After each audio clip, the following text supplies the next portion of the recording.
And my favorite soccer team is Barcelona. Okay. My favorite basketball team, I like Kings, Lakers, and What? Warriors. What? How, The man? Lakers? You said you asked me to come in here. Now you're yelling at me. Go ahead. Who's your favorite football team? Kansas City Chiefs. Just like your brother. He copied me. Yeah. Say your name. My name's Cooper. Cooper. What's up, bro? Wow. Yeah. Cool. Hey. My favorite soccer team is Portugal. Okay. My favorite basketball team, Kings. Let's go. There you go. There you go. Football team, Chiefs. Wow. All right. Baseball Getting a little team, weird. Boston Red Sox. Hey, Wow. Cooper, that's enough. What is That's this? enough. You like the Red Sox. That's enough. Giants. Whoa. What's up, dude? Okay, your turn, man. Tell them your name. My name is Finnegan Westmore, and my favorite soccer team is Barcelona, and I love the Kings. Yeah, say like the bean. And I love the baseball team is the Giants. Let's go. The Giants. Let's go. There you go. That's what I'm talking about. I love the Warriors for basketball. Okay, that's enough. That's enough with this. We don't love the Warriors. Yeah. You're right. You like the beam. Like the beam. There you go. The beam. There you Like go. the beam. Like the beam. They just- Like the beam. they Like the They beam. just Like the beam. They just- Like the beam, yo. They just All right, guys. they just dropped these kids off and left. Adios, bro. Like, All right, bro. Oh, hey. yeah. Oh, yeah. All right, guys. Hey. All right, guys. Hey, It's you guys got to come back again, okay? All right. Okay. Appreciate you guys. Are man. we live? Yes. Yes, Look, it there's says people live right watching. there. They watching 62. Yeah, there's people watching right now. 62? This is gonna live on the internet forever. So when you're My trying to bad, but you gotta speak too. All right, Cooper. All right, Cooper. The Boston Red Sox fan. All right, sir. Oh my God. Just kidding. All right, Giants. tell everybody- There you go. The Red Sox. Look. Red Sox like the beam. You guys Like there the you go. beam. Like the beam. Like the beam. Hey, Like the badass. beam. Like the beam. All right, Like the beam. Tell everybody Like bye. the beam. You gotta tell Like the beam. you gotta tell everybody. Mitchell. Come on, Cooper. Tell everybody bye, man. Peace. Adios. Bye. Come on, man. Like the beam. Like the beam. Like the beam. That was a good job. Go to Stacey's office and tell her you want a job. 10 to noon. 10 to noon. Yo. Brought these kids in here and we're like, hey, I'm out. God bless it. Yo. My goodness. Where's Auntie Kim? Go see Auntie Kim.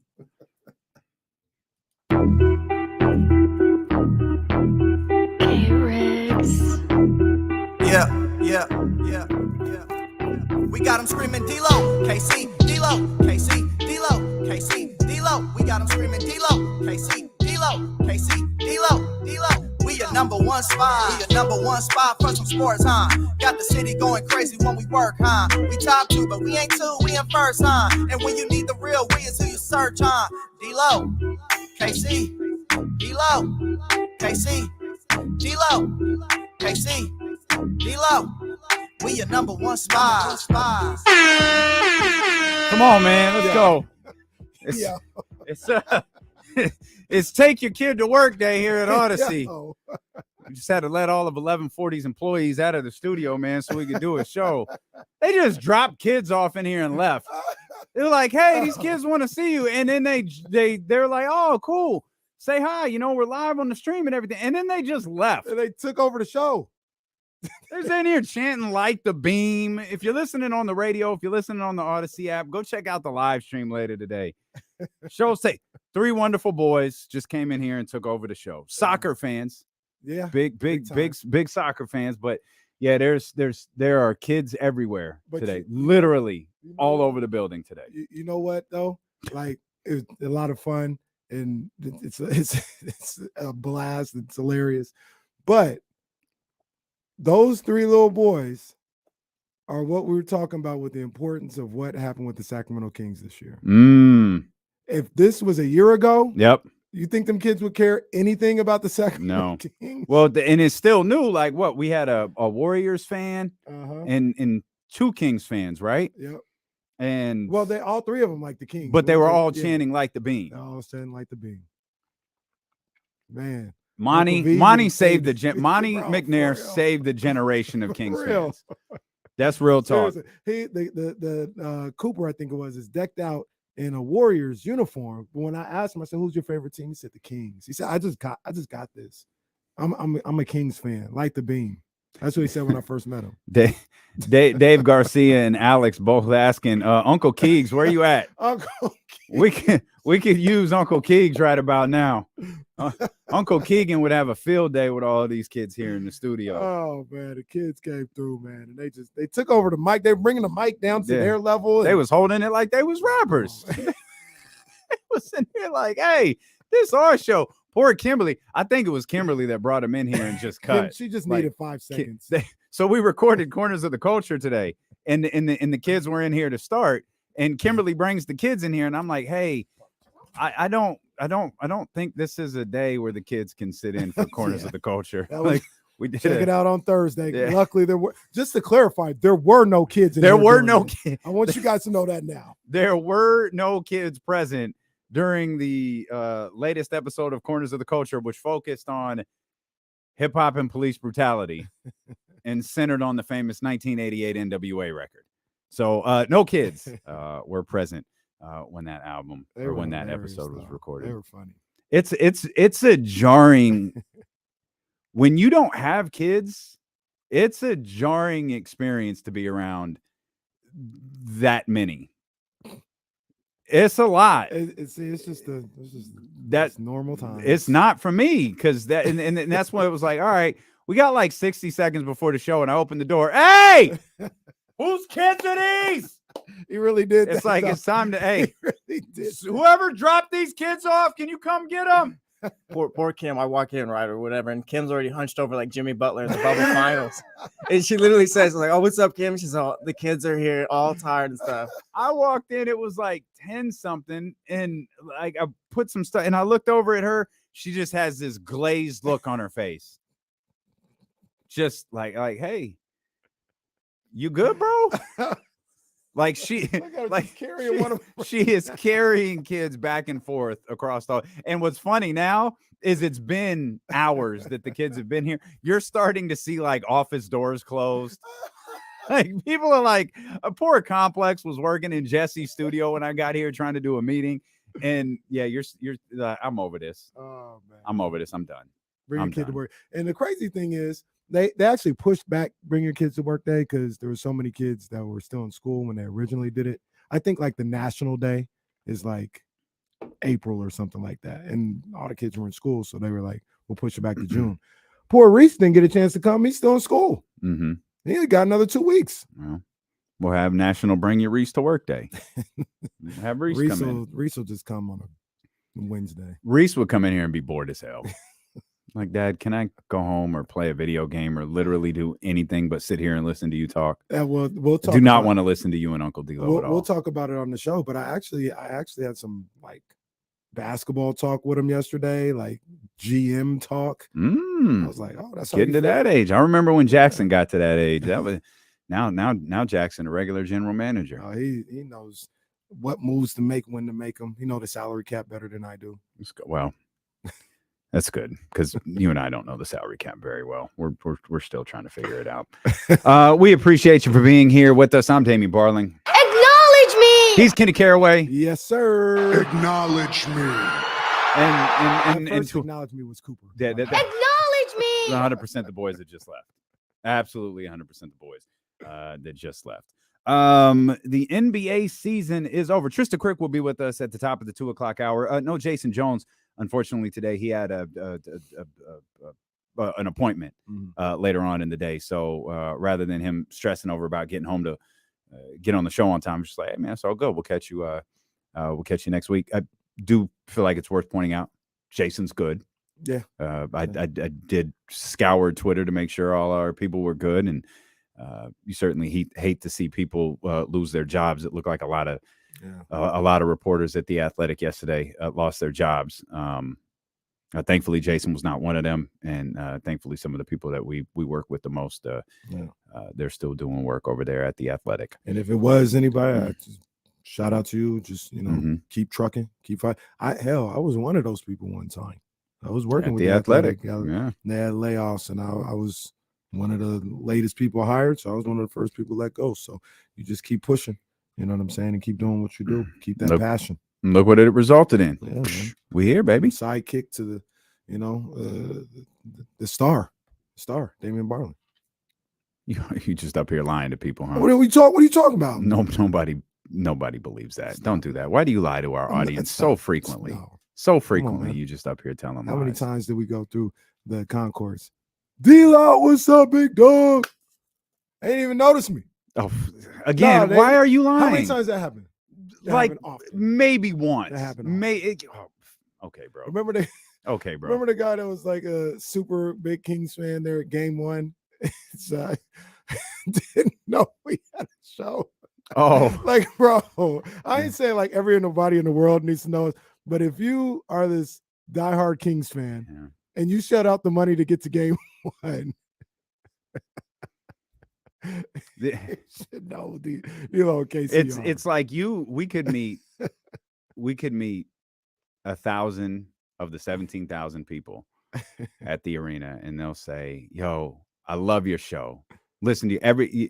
9,999 of them could say that. Yeah, but there'll always be one that goes, "Man, I miss you on 1140, bro."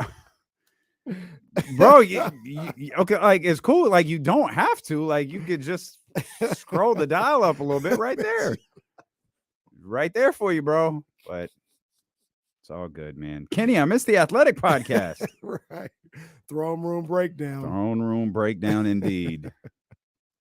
The NBA season is over, and the Denver Nuggets are the champions. That was an incredible final 2.5, 3 minutes. Yeah, that was some good stuff. Just awesome basketball. Yeah. And it went kind of the way of the series, in my opinion. It's a true story. With probably about 6 minutes left, I started working on the show. Season's over. Denver Nuggets are champions. And I just started. I just didn't think. I was like, this is a hell of a fight. This is a hell of a fight by Miami. They're not going to have enough to close it out.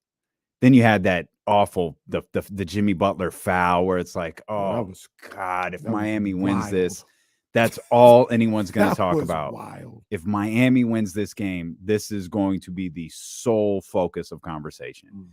And then it's just kind of what it's been. They just don't have enough. And Denver does. Yeah. Denver did.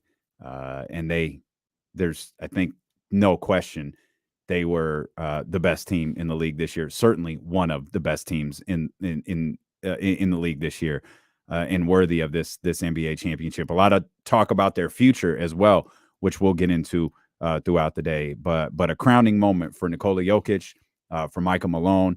I can't imagine the moment for Jamal Murray, but a great testament to Calvin Booth and Michael Malone and that Denver Nuggets team. Hey man, they deserve it. They earned it.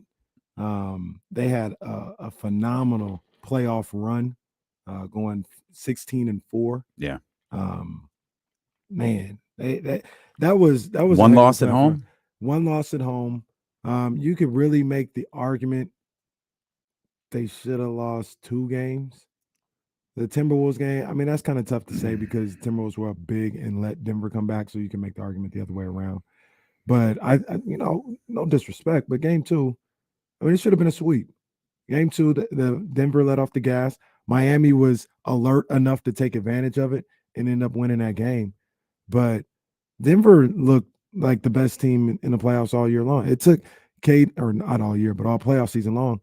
It took KD and Devin Booker shooting like 80% each to beat them 2 times against Phoenix. Yeah. And then you had that situation in game 2 of the finals. Other than that, I mean, Denver was lights out, man, and they deserve it. Coach Malone did a phenomenal job with this team. Nikola Jokic, I don't have the sounder, but put the strap on him. He's got the KCC championship. I mean, I got my sound. Ladies and gentlemen, and new champion, KCC champion, Nikola Jokic. The guy's he's the dog right now. Yeah. He's that dog. He's that man. Nicole, I'm not going to use the term love. My appreciation for Nikola Jokic has grown through this playoff run. Maybe through the season, but really highlighted through this playoff run.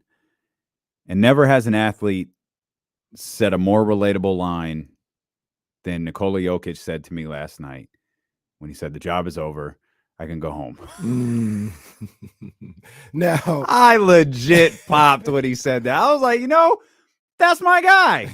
That's my guy right there. Now, the job is over. I can go home. See, now I was going to talk about that too.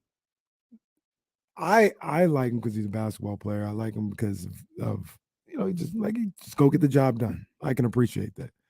That's why ain't nobody running to watch you play basketball. Yeah, he evokes no emotion, and this is why. No. This is why, and there's nothing wrong with it. You just keep winning, or whatever. But it almost feels like he's irritated, with having to play these games. Maybe he didn't do it outwardly. Maybe he did it with his squad. Oh, you mean when he was spraying champagne? Well, attempting to. When he couldn't figure out how to pop the bottle. Well, he knew the cameras were. I'm just saying. Remember when Dallas won the title? When Dirk left. Even that was emotion. Dirk left though. But we saw emotion. But when he disinterest. Dirk was whether it was real or fake, was overcome with emotion. Oh, I think it was real. I'm just saying. Some people thought it was. I thought it was. I'm just saying. Dwayne Wade probably. But it was right. He was overcome with emotion. We love emotion. Jokic gave us none. The most joy I saw from him is when he threw Jamal Murray in the pool. That was fun. No, he did throw Jamal Murray in the pool. We'll come back. We'll talk more about the NBA season coming to a conclusion. Want to acknowledge a couple of members of the Miami Heat as well. We'll talk a little bit about Jimmy Butler. We'll talk about what Mike Malone said before yesterday's game that really got my attention, and what he said after. We're just getting started. We're with you for the next 4 hours. Trysta Krick, top of the 2 o'clock hour. Steelo and KC, brought to you by Sky River Casino here on Sacramento Sports Leader, ESPN 1320.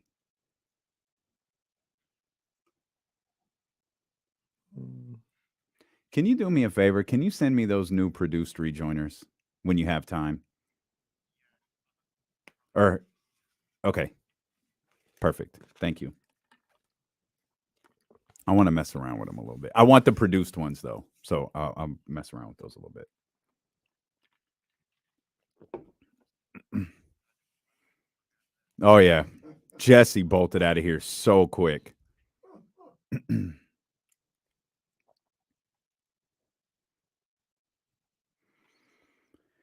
Oh, man. Thanks for being with us, guys. Hit the thumbs up while you're here. Is it?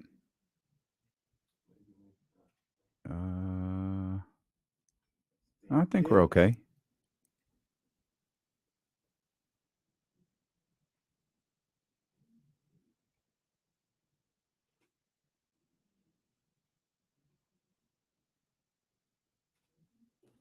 Michigan Wolverines, I did not see the press conference. Did they get into it?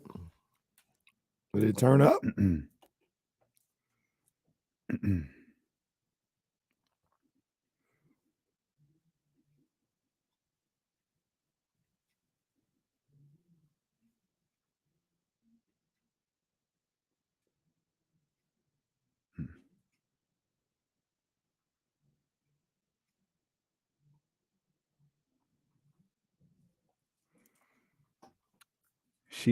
Kimberly just walking around here with a different kid. Like every time you turn around, Kimberly is holding a different child.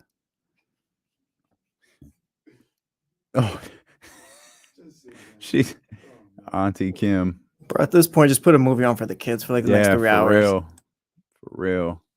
Stick them in the studio and put on Paw Patrol, man.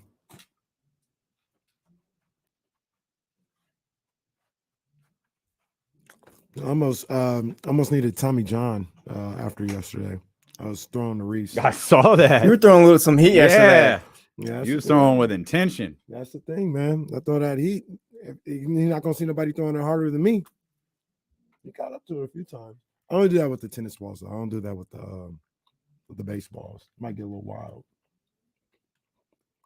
But yeah, man, from my elbow to my shoulder was just. I was like, I ain't doing this for about a week.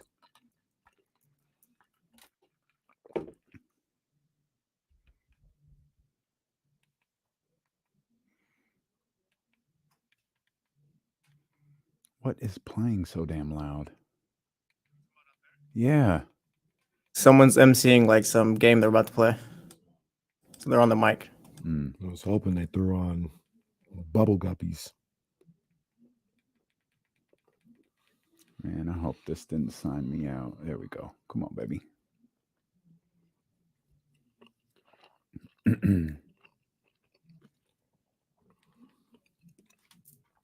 But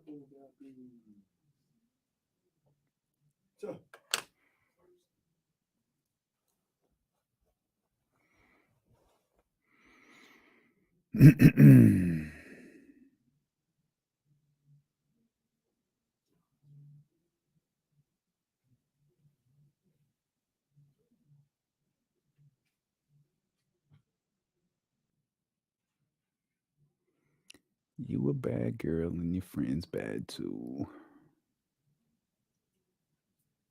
damn, I'm looking the face off. Spence is about to beat little Terrence Crawford up. About to beat little Terrence Crawford up.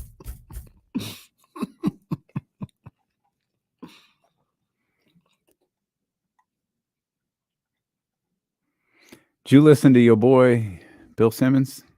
Oh yeah. He's got two episodes. Leezy sent me a link to him talking to Doc. Yeah, I saw Doc was on there. It was good. Wow. Yeah, it was good because Doc talking. It was good. I wonder why I still listen to Bill Simmons. I like I said, I enjoy him. It's basketball talk. You know what I mean? I don't always agree, but I don't know why I still listen to him.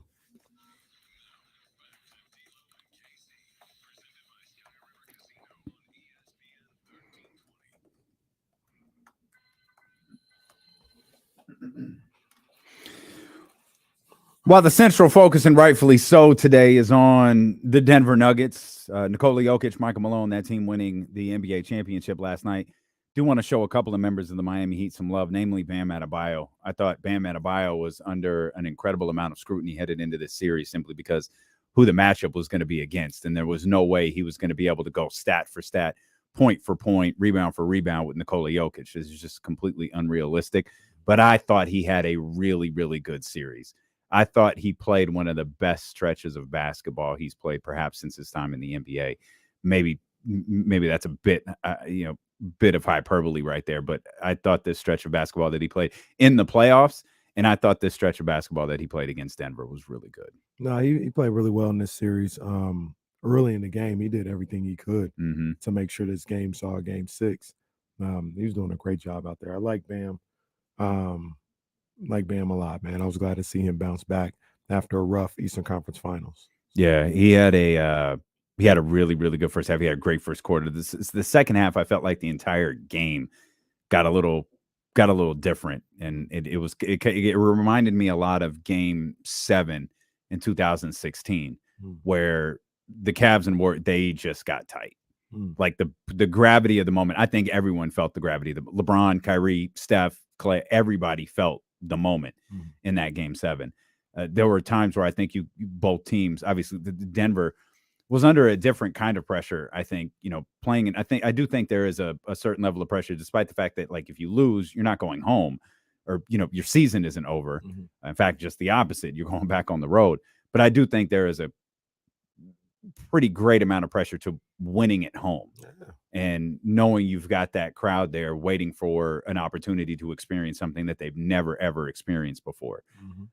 So you felt the game get a little tight. I mean, there might not be a better example than Jimmy Butler on that play where he drove into the basket. And I don't know if it was the presence of Nikola. I don't know what made him stop, but he stops and pivots and he has nowhere to go. And he tries to make a pass that just gets picked off. Yeah. And it was just one of those, you normally don't see that from the BMF belt holder, but I think it was, again, understandably, the gravity of that moment. Jimmy, I don't think had a terrific series. I think a lot of that actually is due to Aaron Gordon. I was about to say, you think he was hurt? I don't think so. I mean, the talk is his ankle. Hasn't been right since late in the Boston series. And he wasn't making no excuses about it. It's not anything he said. He said point blank, like, no, I ain't injured. We just didn't get it done. No excuses going on. And I think that's more the case. I mean, if he does have an ankle injury, it's going to play some factor in it, but I don't think it kept him from being able to perform. Like you mentioned, Aaron Gordon just did a really good job on him. And then Jimmy's a human being. He just started to miss shots. And I think he just got worn down. That was a lot. That was a long playoff run for him. Mm-hmm. He had to exude a lot of energy in pretty much every game. It just, it's a lot to ask of somebody like that. It is. And I also, Jimmy is a really unique personality. Like there was that soundbite that came up yesterday. I don't think we talked about it on the show. I might have mentioned it during a commercial break just after the 13th round. But when he was talking, I guess he did an interview where he was asked, have you thought about what would happen? You're building quite the resume. Have you thought about what it would be like to be elected to the Basketball Hall of Fame? And he goes, I have. Like, what do you think? Oh, I wouldn't go. Yeah. Like, all right, Jimmy. Like I get Jimmy has like a certain persona, and like everything about his persona seems to be a shoot. Like it's like that's just who he is. But like, come on, man. Like, try to enjoy this. Like you're a hooper. Like you're a ball player. Like you're one of the best in the world. Like soak it in. You get elected to the Hall of Fame. You're told you're one of the best to ever play this game, and your immediate response is, "Oh, I wouldn't go." Now, I ultimately do think if the time comes for Jimmy Butler, and given no disrespect, but given the way that the Hall of Fame works, like I'm confident Jimmy Butler's going to be a Hall of Famer. To ask you, is he a Hall of Famer? I mean, given the way the Hall of Fame works, like he probably is. If it worked the way we think it should, do you think he's a Hall of Famer? I don't think so.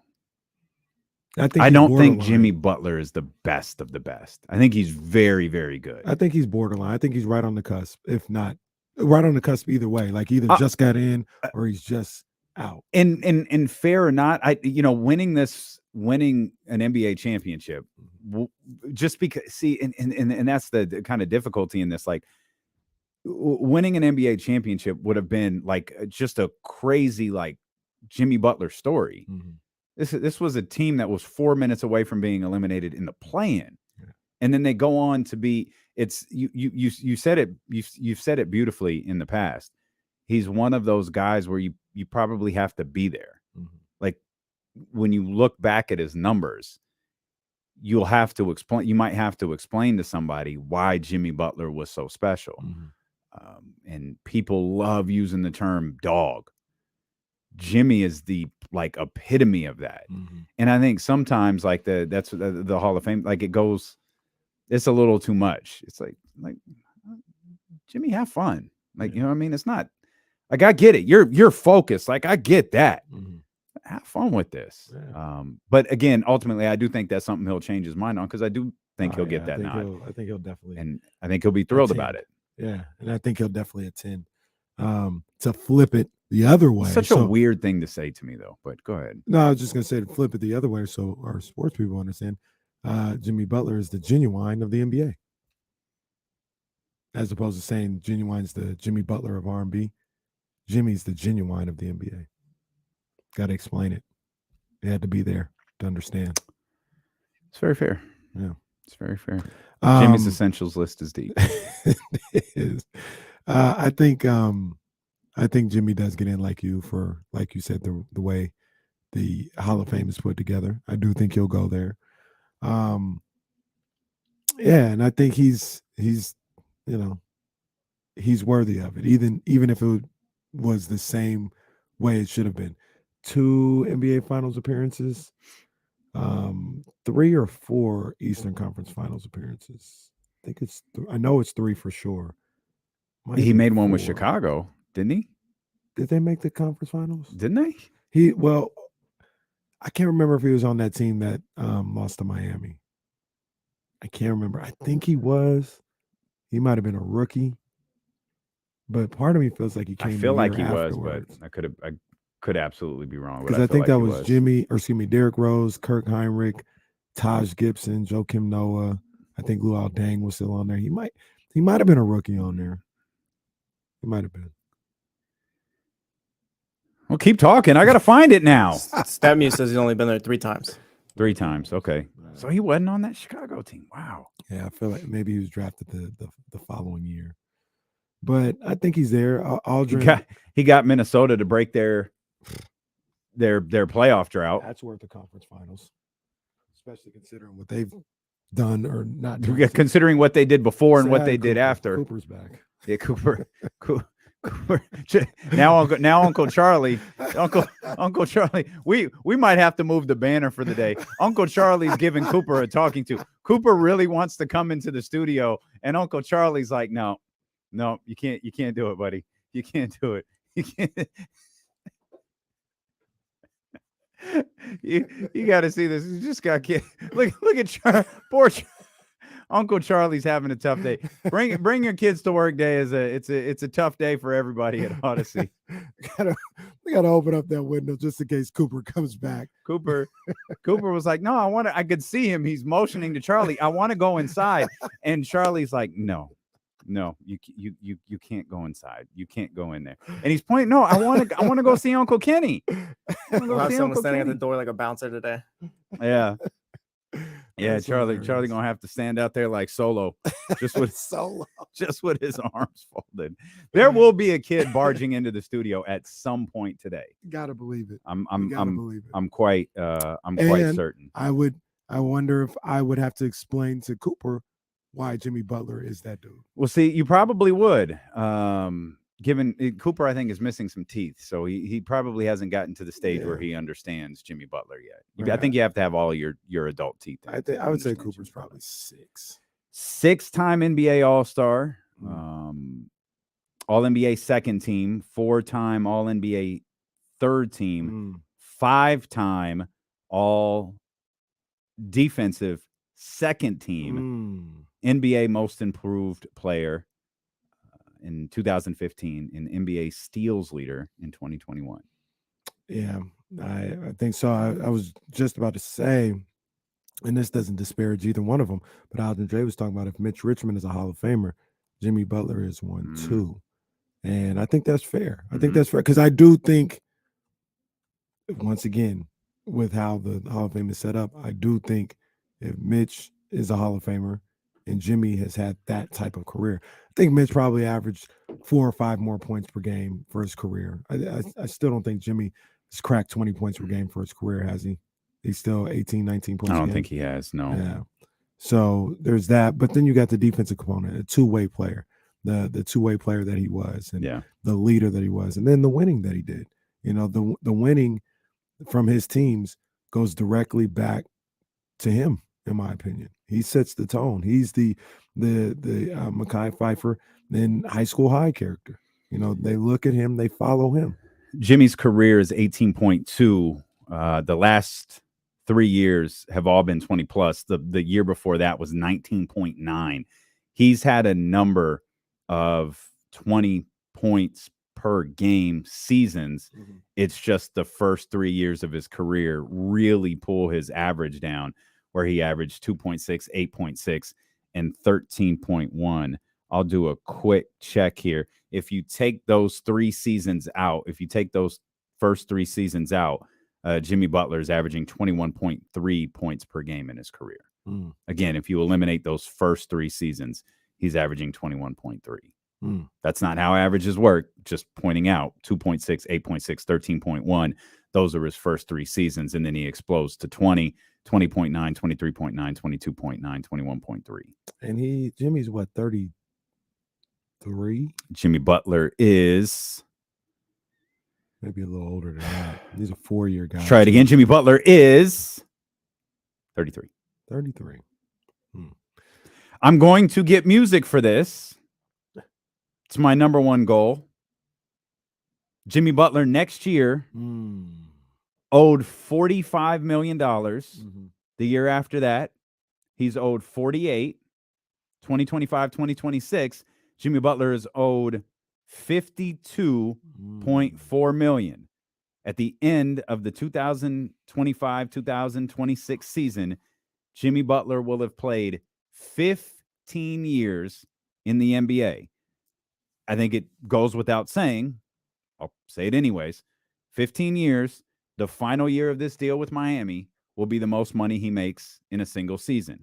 Again, 52.4 is what's due to him in 25-26. Career earnings, 15 seasons, and that counts the remaining 3. 15 seasons, Jimmy Butler, career earnings, Jesse Tapia. I'm going to go 357. 356. I couldn't even keep a straight face. I don't know how you're 359 was the number. Dude is Jesse is unbeatable. And I know you went 356 because as soon as he said it, stay away from my numbers, pal. I couldn't keep a straight face when he said it. $359.2 million. That's amazing. I don't know what's more amazing, that dollar figure or Jesse's ability to guess it. This is getting spooky. And I wanted to look up Jimmy because it felt like, he was just kind of catching some steam with Chicago. And then obviously that ended the way it did with him moving on to Minnesota. But then it's like to Philly, like he never stayed anywhere. Right. And it's tough to accumulate that big contract because your rights are nowhere. Your rights are just lost. And that shows in his contracts until he gets to Miami. He signs the as big of a contract as he can sign, leaving Philadelphia, going to Miami, signs that extension that's going to see him making 52.4 in just a handful of years. I thought he was an interesting case study. He had made $37 million with the Chicago Bulls, $20 million with the Minnesota Timberwolves, $16 million with the 76ers. And when all is said and done, ? No, just to this point, he will have made $138 million with Miami. In 4 seasons with Miami, he would have made $138 million. That number is going to double over the next 3 seasons.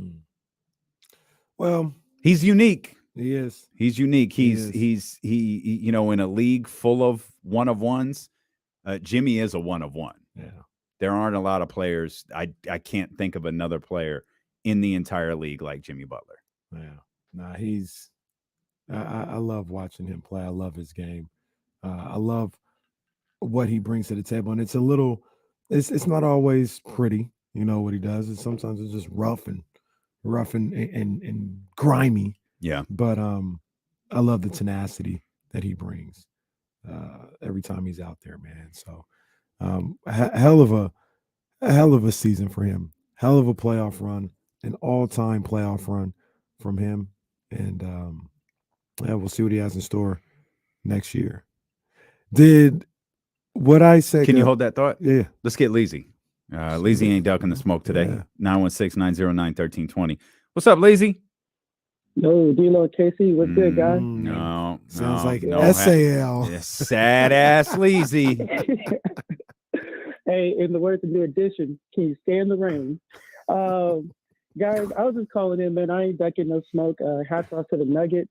It was a tough series, man. Aaron Gordon on Jimmy. That's a tough matchup. Jimmy can't just walk him down like he does most defenders. And even if he does, Jokic is right there in the middle. You guys kind of touched on Jimmy Butler's career and his history. And I think it's really amazing what he's done with the little bit of help he's had. He hasn't had much. Do you think Miami's ever going to get serious and maybe go after a Dame or an Embiid? Because that's the rumors out there.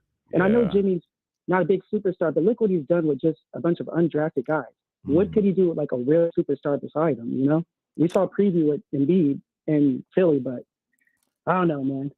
Hang in there. You can stand the rain. I know all the days won't be perfect, Lazy, but storms will come. And indeed they will. Yeah.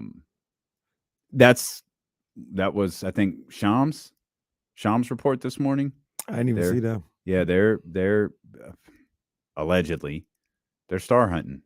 Oh, I did see that. I thought I was thinking of something else. Yeah. Yeah. They're allegedly star hunting this offseason. And this, of course, is on the heels of, Stephen A. Smith, breaking down in tears because he's so sad for what's going on with Dame Lillard. And instead of talking about Denver versus Miami in the finals, he was like, Miami needs to go get Dame Lillard. And in Stephen A.'s defense, The Athletic wrote an article that said the same exact thing. So this seems to be the belief. Of course, Dame didn't help this conversation by bringing up Bam Adebayo, Miami, Brooklyn, Mikal Bridges on the Last Stand podcast recently. Yeah. It's a conversation I had, before any of this stuff came out with Reese. We were talking about Miami. He's like, Miami need one more. And I was like, you're right, son. They do need one more. And I was like, they might need to make a trade. He's like, maybe Tyler Hero. Maybe trade Tyler Hero. He hadn't even played these playoffs. I was like, it's a good point by you, son. It's a good point. Ruthless. Yeah. And I said, they need to go get Dame. And he said, now this is where I kind of got off the train. He's like, yeah, maybe Hero, maybe Bam. If they wanted Dame, if they asked for Bam and Hero, I would trade him for Dame. You can't lose that. You can't lose Bam. You got to have Bam. You trade Bam and Tyler Hero for Dame Lillard? I don't think. I told him I wouldn't. I said I would not trade Bam. You have to build. It has to be built around Jimmy and Bam. What if? And I don't even know if financially you could do this. What if it was Dame and Nurkic for Bam and Hero? I don't like it. I mean, I'd talk that one through. I don't like it because I don't think getting. You know what You're not. I know they just got to the finals. I know it's disrespectful. This group it's not a championship. Well, team. but you need to add Dame to that. Like, I don't think you can subtract Bam. I think I don't think you can without shout out Cooper's back. I don't think you can. It's my man Cooper right there. Like he's HR got her. HR's got their eyes on Cooper. HR is like, hey, Coop, don't do it. I was talking to him before. I said, Cooper, you ready to come on the show? Everybody gonna be listening, man. You might be famous. He's like, wait, what? I might be famous? I was like, is that intimidating? You don't think you'll be able to do it? He's like, no, I can't wait to be famous. He's ready. That whole group of boys who started today's show, they're ready. Rob W says it's Cooper watch here on KC. But so okay. I don't know if you can get Dame without something like that. I don't love this as much as keeping Bam, but can you make a move for Dame and make a secondary move for Ayton? Maybe. Because you might be able to do that. Phoenix wants to move. Like, Phoenix doesn't have, in my opinion, a ton of leverage in a DeAndre Ayton deal. It's not you don't have to move the sun, the stars, and the mountains, like After Seven said, to get DeAndre Ayton. I don't think. Think you could put together a reasonable deal where both teams walk away happy with what they got. Could Jimmy, Ayton, and Dame work? I still think ideally it's Jimmy, Bam, and Dame.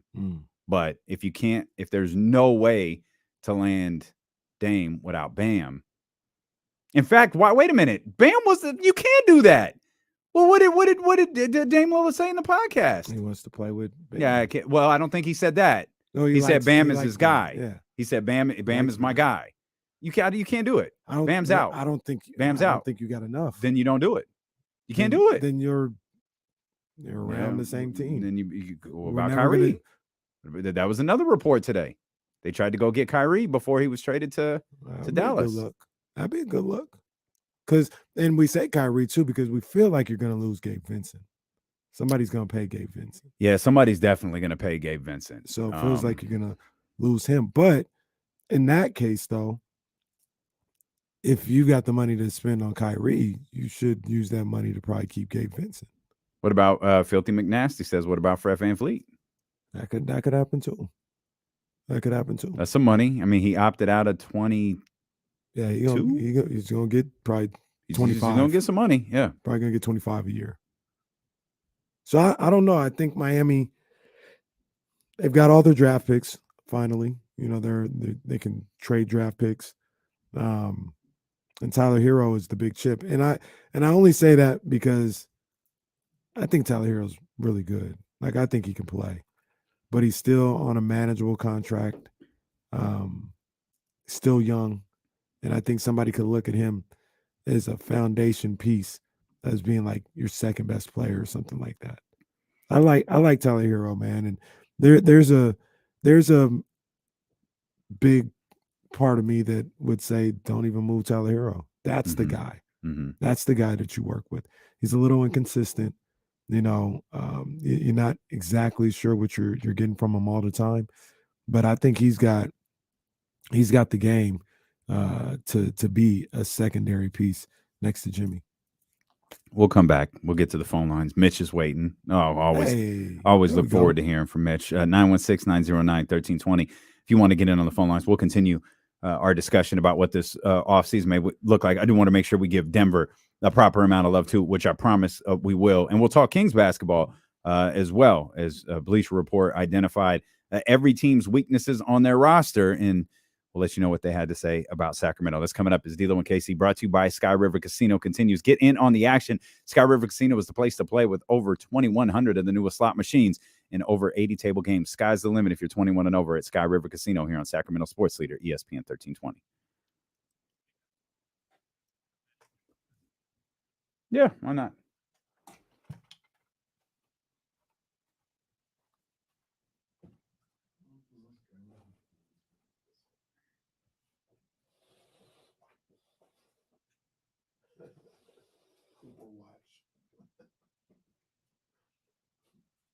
I look over, I was like, who's watching him? Oh, it's Jen. Oh, hey, watch it, kid. Cooper got on the mic and said, "What up, bruh?"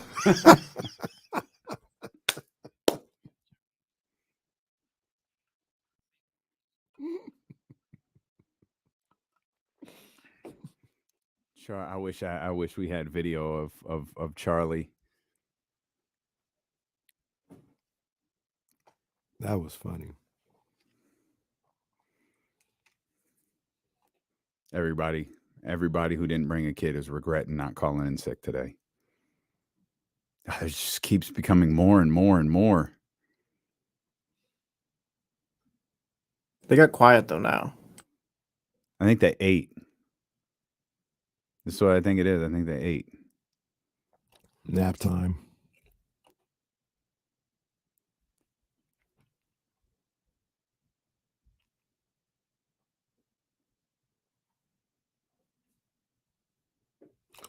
Reese would have had a good time today. I'll bring him next year.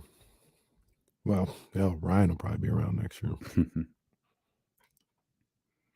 No, Reese is in school today.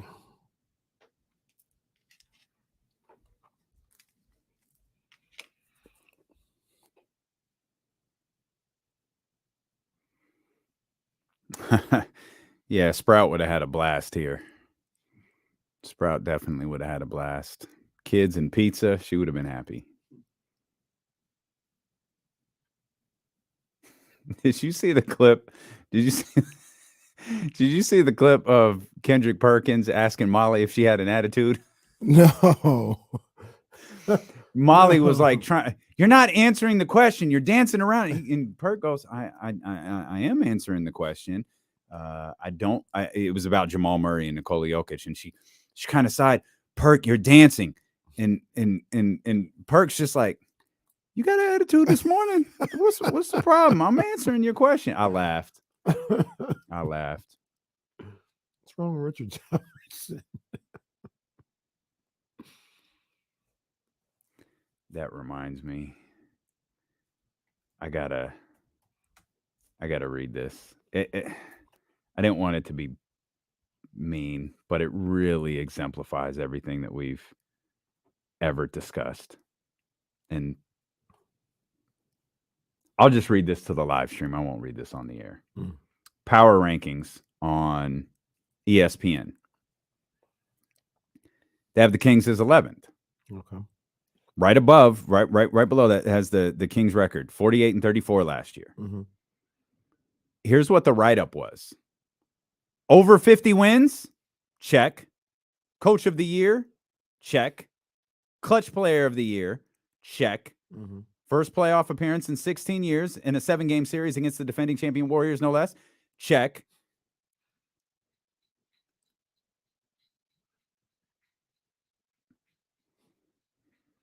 You're going to have to tune in on the next commercial break because I really don't want to bury this person on the radio. But it was just a bad look all around over on ESPN.com. 916-909. Mad Dog had a good look this morning. I was not tuned in for that. Yeah, I don't care about Mad Dog. Like, he's not tuned in. He didn't. I don't care what he says. I don't care, especially when it comes to basketball. He don't know hoop, man. He don't know hoop. What does he know? Baseball. Okay. Cool. I'll respect his baseball knowledge, but he ain't no hoop guy. Well, I mean, hey, let's talk baseball. Cool. Good. What'd he say today? Watch an Office rerun. He said the Nuggets are a good team, but that 86 Celtics would have swept them in 4 games. They always be bringing. Every time we talk about basketball, you got to bring up the 86 Celtics. Yes, they won. Yeah, I'm good. If you have to bring up a team from 38 years ago, we're good, bro. Like here they go. That's not the conversation. Like that's not the conversation. No. So sit down. Every time we start talking about basketball, they want to bring up the 86 Celtics. 916-909-1320. Let's get to our man, Mitch. Mitch, what do you think about the 86 Celtics? What was that? I got somebody cutting the grass here, trimming. Cool. Okay. That's fine. At home in my shed, I got this nice rider. I love cutting grass. Oh, you got a rider, so you got a big lawn there in Jersey. Not really. It's a half acre, and half of it's garbage. I really got to do something on my lawn. You can't even say it's grass. It's more like weed. So you got a rider to cut. You got a rider to cut your half acre of weeds. Yeah, it is. I mean, I don't know how to take care of grass. Come on, it's tough. Man. It's tough. I got you. It's something that Jersey. You can have the nicest lawn on the block, Mitch. You could do it, man. Well, I'm inviting you to come over. Bring your kids and invite me. My grandson, he's 11 months old Sunday. He's almost walking. He can stand up. He's taking it further. It's imminent that he's going to be walking and running. It's coming. He won't be a Giants fan. He won't be a Giants fan. He's forbidden. He needs to be a Giants fan. Next time I'm on the East Coast, next time I'm in Staten Island, man, I'll cross the bridge, man. I'll come over to Jersey. It's nothing. Yeah, I'm Exit 8. You can tweet me. I mean, Dave doesn't follow me, but we understand why. We don't want him to spinning too much. Denver is going to be around for quite a while. I think they got 4 stars. 4. I mean, Gordon, he reminds me of like a young Dennis Rodman. And he, he's a more interesting character. But we won't get on off the field with Dennis Rodman. And same thing with Draymond Green. I'm saying it right this time. Yep, you got it. Oh God, I don't even know. I'm like a box of chocolates. I know. You never know what you deal with me. Never. Especially about. I see you trying to build up Miami. Miami has to. Miami got kind of lucky. Milwaukee, they weren't favored against Milwaukee. Boston, I mean, they took care of them. That was great when they gave it to the Celtics. And maybe that's why Jokic kind of reminds me, and I hope he's going to be a better player when all said and done, better than Mr. McHale and Larry Bird. I love it. And one more, and I've given you a lot. You know who Kings can get? I know that I want to keep them the 3 draft choices. Just got to be available, and it might not cost you a lot in assets. Zion Williamson. Will we go for that? Come on. I love Come Mitch. on, as he's fading I out. genuinely love Mitch. I don't know what I love more, the ease in which it is to trade for Zion Williamson or the necessity to compare Nikola Jokic to just 2 other white guys. I love that so much. Yeah, I mean, Jokic might, he's definitely going to be better than Kevin McHale. I don't know if he's going to be better than Larry Bird. We'll see. Yeah, I think he's already better than Kevin McHale, but that's now we're entering Mad Dog type conversation. So let's just forget that. This is right up Big Al's alley. Big Al, what's going on, man? I'll make it quick, guys. Well, that was funny, the last one. I'm not going to insult Mitch, but, the better comp is old man Daddy Sabonis. Jokic reminds me of him. I saw him. I saw him. And then that's an absolute, and Jokic is slightly more skilled in his ball handling because Sabonis was a little bit slower than Jokic, which, you got to get a sundial off to see those guys in a race. So any of it. So here's a public service for your guys. I know you like to have a little money, not necessarily you two, but, your listeners. So I got United States Open. I know you don't like golf, but I'm doing a little betting thing for that. I'm telling you, I love at plus 1,400 or plus 1,300, either Cantley or Shoffley, my San Diego State Aztec. But the other guy, I think he's plus 800, is Homa. He has the course record at that course, and he has played it many, many, many times growing up in L.A. So there's your announcement. Get down to your casino, do whatever you want with it. Well, thank you. I'll just pretend like I knew what the hell Big Al was talking about. U.S. Open. Lay your wagers. Go lay them. In Los Angeles. That's different. That's pretty cool. That is different. Yeah. That is different. So. Okay. Well, you too can call with random thoughts and suggestions and trade ideas. 916-909-1320. Trysta Krick coming up at the top of the 2 o'clock hour. I know we were talking about Miami and star hunting. Let's shift gears and talk about Denver. Mm-hmm. A hell of a season for Denver. Michael Malone said yesterday before the game he probably wouldn't be in coaching if it wasn't for the opportunity he got from Mike Brown.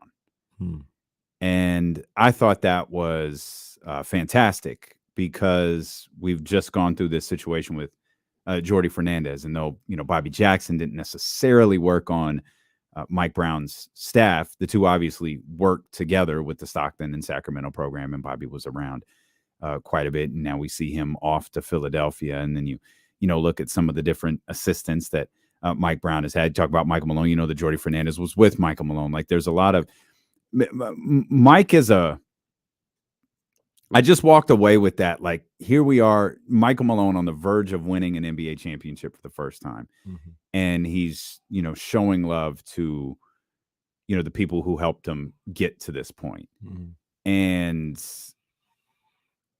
Mike Brown is a really impactful coach. And I think, when we talked a little bit about this last week, when we talked about the closeness of this Sacramento Kings team, but after that episode, after this 10 episode stretch of the run, I think, we talk about the chemistry on the court. We talk about the chemistry with this team, man. Mike Brown and the chemistry he has with his coaching staff and the impact that he has on his coaching staff is probably something that doesn't get enough attention. Like Mike Brown is clearly a giver, and he is looking out for the best interest of everyone who works on his staff.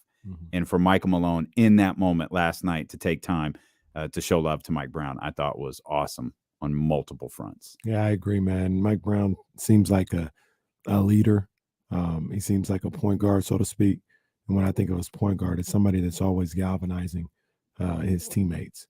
and bringing them together and making sure everybody's trying to make sure everybody feels good, everybody's on the same page, and they're still focused on the task at hand. And it seems like that's the type of guy that Mike Brown is on all these coaching staffs. He's a point guard. He's a leader. And that was pretty cool to hear Mike Malone talk about that in that moment. And it just was shining even more of a light on who Mike Brown is in this league to so many different coaches and players. I don't think there are 3 coaches in the league that I would want to work for or play for more than Mike Brown, Michael Malone, and Eric Spoelstra. Those 3 would be at the top of my list.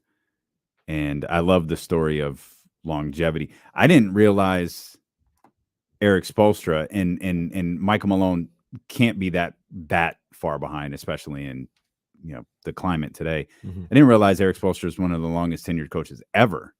They put that graphic up on the screen yesterday, and it was like, wow, because he's clearly the longest tenured coach now. Right. He's one of the longest tenured coaches like ever. You forget like he's been with this organization, or he's been with the organization a very long time. He's been the head coach of this organization for 15 seasons.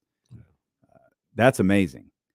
Tried to get run out of town, allegedly, if you believe every rumor about it, because there's like a million of them, by LeBron James. And I don't know that necessarily, to be fair to LeBron, that he was necessarily trying to run Eric Spoelstra out of town. Certainly feels like it, especially given, and Pat Riley deserves some blame for this too. Pat Riley did it once. He did. Stan Van wants to go spend some time with his family. Right. Stan's like, I do? No, I'm good coaching the team. No, Stan. Go spend some time. I got this. Yeah. And Riles comes out the chair to coach again. And to maybe cape a little bit for Bron here, I think that was more of what he wanted as opposed to Spoelstra out. He wanted at some point Pat Riley to coach him. I did. I agree. And I agree. It wasn't Spo. It just so happened. But Spo would have been a casualty the same ways. Yeah, there's no way around that. But it wasn't like, oh, Spo sucks, get him out of here. It's Pat. It's time for you to come in. Like, I want you to coach me. And it could have been Gloria James. He probably would have said, get rid of her, Pat, so you can coach me. No. It could have been. It could have been. Yeah, but either way, he credit to Pat survived. Riley, who was like, no. I don't, because I think the line, the line as it's recited is, don't you have the itch to go down there and coach again? So he didn't flat out ask him, can you coach me? Can you be the coach of the Heat? Can you get rid of it? He didn't say anything like that. He said, do you ever get, this is when they're, mind you, he said it when they're like 8-8 or 9 or whatever in the first year of the Heatles. And he said, do you ever get the itch to go down there and coach again? And Pat Riley looked right at him and said no. And that was the end of that. That was after the shoulder tackle heard around the world. The hallway shoulder bump that LeBron gave him. Oh, my God, that video was everywhere. Everywhere. Like, damn, LeBron really did do that, though. Well, I mean, he did. He definitely did. And it's still funny, 12 years, 13 years later or whatever, it's still very funny to see that video. You're listening to D-Lo and KC on KIFM West Sacramento, 98.5 FM, KRX QHD2 Sacramento, ESPN 1320, always live on the free Odyssey app, live in visual form as well on twitch.tv/ESPN 1320 and youtube.com/ESPN 1320. Person I would think I was happiest for yesterday, though, was Jamal Murray. I know people here were really excited for Michael Malone, and that's fantastic. I was really happy for Jamal Murray, especially in that moment on the podium where, Lisa Salters asked him about coming back from the injury, and you could just kind of see all of that hit him. And I can't imagine, for an athlete who you have that moment that you have in the bubble, you have that moment in the bubble, really unique circumstances with a really unique audience. Like, there isn't much for people to do at the time Jamal Murray is doing what he's doing in the bubble, and he's kind of exploding on the scene. And expectations for Denver kind of go through the roof at that point. Like, you knew that they had something. Nikola Jokic was already good, and he went through that physical transformation where he went from good to great. Mm-hmm. And again, expectations go through the roof. Then you suffer an injury. You suffer a catastrophic injury that knocks you out, and you fall victim to, and this isn't, Jamal's fault. And this is what we try to talk about all of the time when you talk about injuries and you talk about timelines. You fall victim to, well, you'll be back in a year. It's like, okay, I'll be back to playing basketball in a year. I could go back to dropping 50 and dropping 30 and doing all this stuff. Like I could go back to doing that. Whereas basically means you could play basketball again without great risk to hurting yourself in the same exact manner that you just did. And that's such a psychological play to where you're back to playing basketball. And I think every athlete will tell you this, which is why Adrian Peterson is such a outlier to this conversation. You're just not back to playing the way that you were before. Like what Adrian Peterson did that year coming back from his ACL, that's not normal. That's why it's always pointed at. It's completely abnormal. And for Jamal to come back to deal with the disappointment of last season, to deal with I'm sure the questions that were going on in his own mind about whether he'll ever be that guy again. It's not like he had 5 or 6 years like Clay did.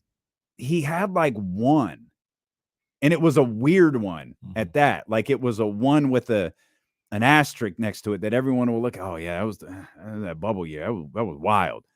And for him to get back to being that player, and then in this playoff run for Denver, establishing not only is he that player from 2020, but man, he's that player from 2020 and beyond. And I was happiest for him last night, especially that moment on the podium with Lisa Salters and his teammates around him. Yeah, man, that was well said. I saw one of those NBA series they have, the Pass the Rock series. I really enjoy, actually. They got like 12 of them. And one of them was with Jamal Murray. And he detailed going through that time with the injury. And I remember there was so much about that situation that we kind of forget about, and that came to light, was he was, he's hurt or whatever. And one of the first things I think he said to Coach Malone was, he said, "Man, you guys gonna trade me?" Like he loved being in Denver, and we don't even think about that. Like we just think about these guys as assets, and people are like, I like it here. Like I wanna be here. Like it'd be if I was working, I like it here at Odyssey. Like I don't want to leave. Like I like it here. And he was like, "Man, you guys gonna trade me now?" And he said, Coach Malone said, "Man, that's the farthest thing that should be from your mind. Don't worry about that. You just get healthy. We're going to stick by you every step of the way." And he talked about how much that meant to him to have that reassurance, to have them in his corner while he worked his way back. And that was a tough time for him, in his words. It was a tough time for him. Make it through. And now you're an NBA champion, playing the way that you played to win this championship. Great moment for him, man. Great moment. Glad to see that from him. And we could talk about this more as the show goes along, but I think it's Jamal Murray.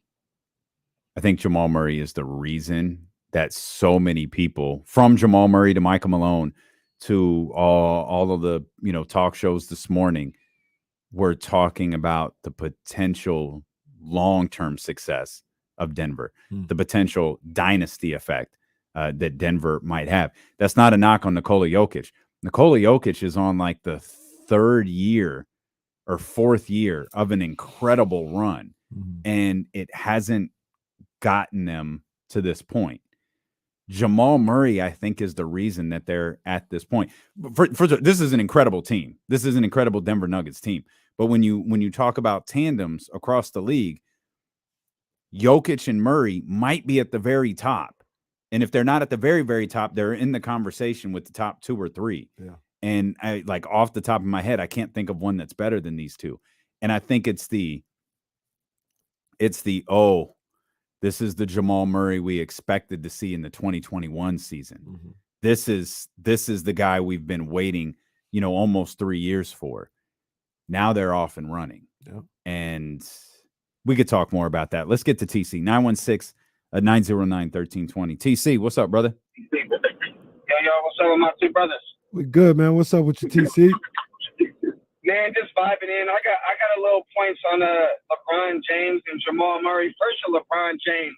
LeBron James be with shenanigans. I know he's great, bro, but I forgot about him trying to run out Spo when he was in Miami and like all the shenanigans he be getting, and everybody be giving that dude his flowers. He be on shenanigans, bro. He deserves his flowers. You know what I'm saying? Yeah. At the end of the day, though, but I mean, we can't overlook the shenanigans. How many times are you getting paid every time you say shenanigans? Nah, D-Lo. Hey. Okay, I'm just making sure, TC.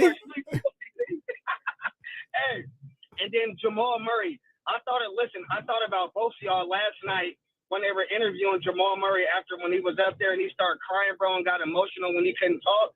I thought about D-Lo and Casey. I said, dang, look at this dude up here. I said, I know my voice is falling out right now. He was super emotional last night, bro. I ain't got no problem with showing the emotion. It'd be weird if Jamal was crying like that with 2 minutes and 30 seconds left in the game. Then I'd be like, what are you doing? There's a game still going on. But after the game, everything's all said and done. Absolutely. I love it. I love the emotion. Yeah, just don't be crying in game 5 of the first round. That's it. You guys are jerks, man. Leave Willie Green alone. Shout out Willie Green, man. Got love for him. And it's funny, the game wasn't over for 90 seconds before I saw the first Ja Morant tweet. Oh, man. My homeboy went super viral with the Ja Morant tweet. My homeboy Slim Dre. Was he the one who put the Ja Morant waiting for his punishment and he was trying to light the cigarette? No, was that was Josiah. That was Josiah. My, I thought my so. homeboy Slim Dre, he did and now time for you, Ja Morant. And he had Robin Harris and House Party. Oh, oh, oh no. Oh no. Don't go to sleep till I tell you to. Boy, I'm gonna whoop your ass till I'm tired and I'm wide awake. Man, Robin Harris is funny. Right. You know what I watched over the weekend for no reason whatsoever was Harlem Nights. I got to go back and watch that. I only watched it once when I was a kid, and I don't remember much of it at all. I need to go back and watch that. What's it on? HBO maybe? Or sorry, Max. Max, got to say it right. I think it's on Max. I don't remember. I know it's one of the services I had because I was watching it. Hey, that Past the Rock series that I talked about. Is that the one that had one with De'Aaron? Yeah. That you were talking about? Yeah. Okay. Executively produced by your boy, Jack Harlow. Executively produced by the executive producer is Jack Harlow. Well, it's your boy. Now you just made me not want to watch it. No, I don't have no beef with Jack Harlow. I just didn't want to watch him act. I don't care how many of y'all said White Men Can't Jump was all right. Have you heard anybody else say that, or is it just me? No, some people in the chatty house said it was fine. I saw some of the tweets. They said, "Oh, it's not bad. Yeah. It's okay. Like, cool." Like, when someone hollers at me and says, "Man, it's really good," I probably still won't watch it. At this point, it's just on principle. It's the principality of the situation. That's it. Yeah, that's it. Jack Harlow's an interesting dude. I didn't really care for the record that dropped. But I don't think, I've said this before, I don't think I'm his audience. I don't know who the hell his audience is, but I don't think I'm it. I don't know either. I think his audience, I think Complex said this to us, his audience is like college bros. Yeah. It's not me. He can rap too, though. Like he got he's some bars. Cool. He got some bars.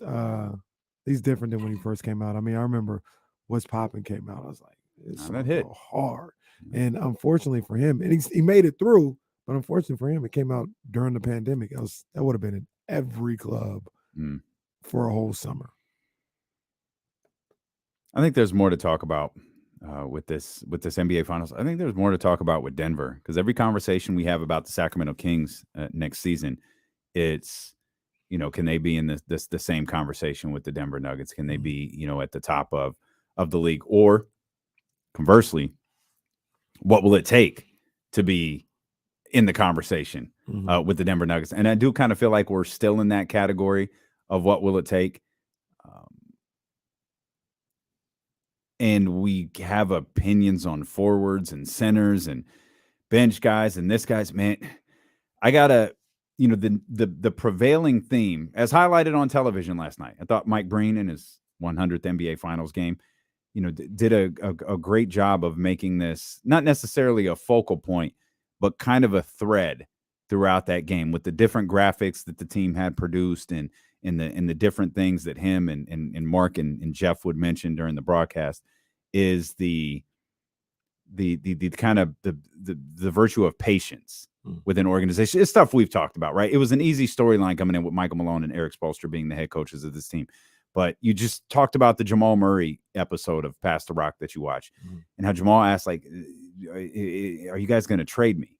And, them telling no. And the fact that the Denver Nuggets 2020 for multiple reasons was an eternity ago. It was a long time ago, but they stuck with it. Yeah. Yo, we suffered the setback in 2021. Get healthy because we see the light at the end of the tunnel. We see the trophy at the end of the tunnel. We see the Larry O'Brien at the end of the end of the tunnel. And that made me think about a Sacramento King. Some of us were harder on than others this season, but it did kind of force me to have a moment of pause, and not in the Dillon and KC way, but pause and reflection. And I want to talk about that. And we will when Dillon and KC, brought to you by Sky River Casino, returns here on Sacramento Sports Leader. Don't forget, we got Trysta Krick at the top of the hour as well here on ESPN 1320. Sorry, man. I'm shrinking like crazy. Let's see what this cake tastes like. My God. Oh, here he comes. Oh, hey, tell me come in, man. Cooper and come in here. You coming in? Come on, Cooper. Oh, man. Go ahead, buddy. Go ahead. No cursing. Oh, wait, that's the disclaimer? What's up, Cooper? What's up, man? So, can I do another one? Absolutely, man. Stand over here so you can get in the mic. So, get right here. Let the people know your name, where you're from, whatever you got to say on your mind. What's going on? What's going on with you? Wait, what do you mean by that? Did you watch the game last night? Did you watch the NBA Finals? Yeah. So Denver's the champion. You like Nikola Jokic? Is he interesting to you? Yeah, he's pretty interesting. What you think about Jimmy Butler? Jimmy Butler? He did pretty good. Pretty good. Who do you think is going to win it all next year? I'd say maybe Warriors.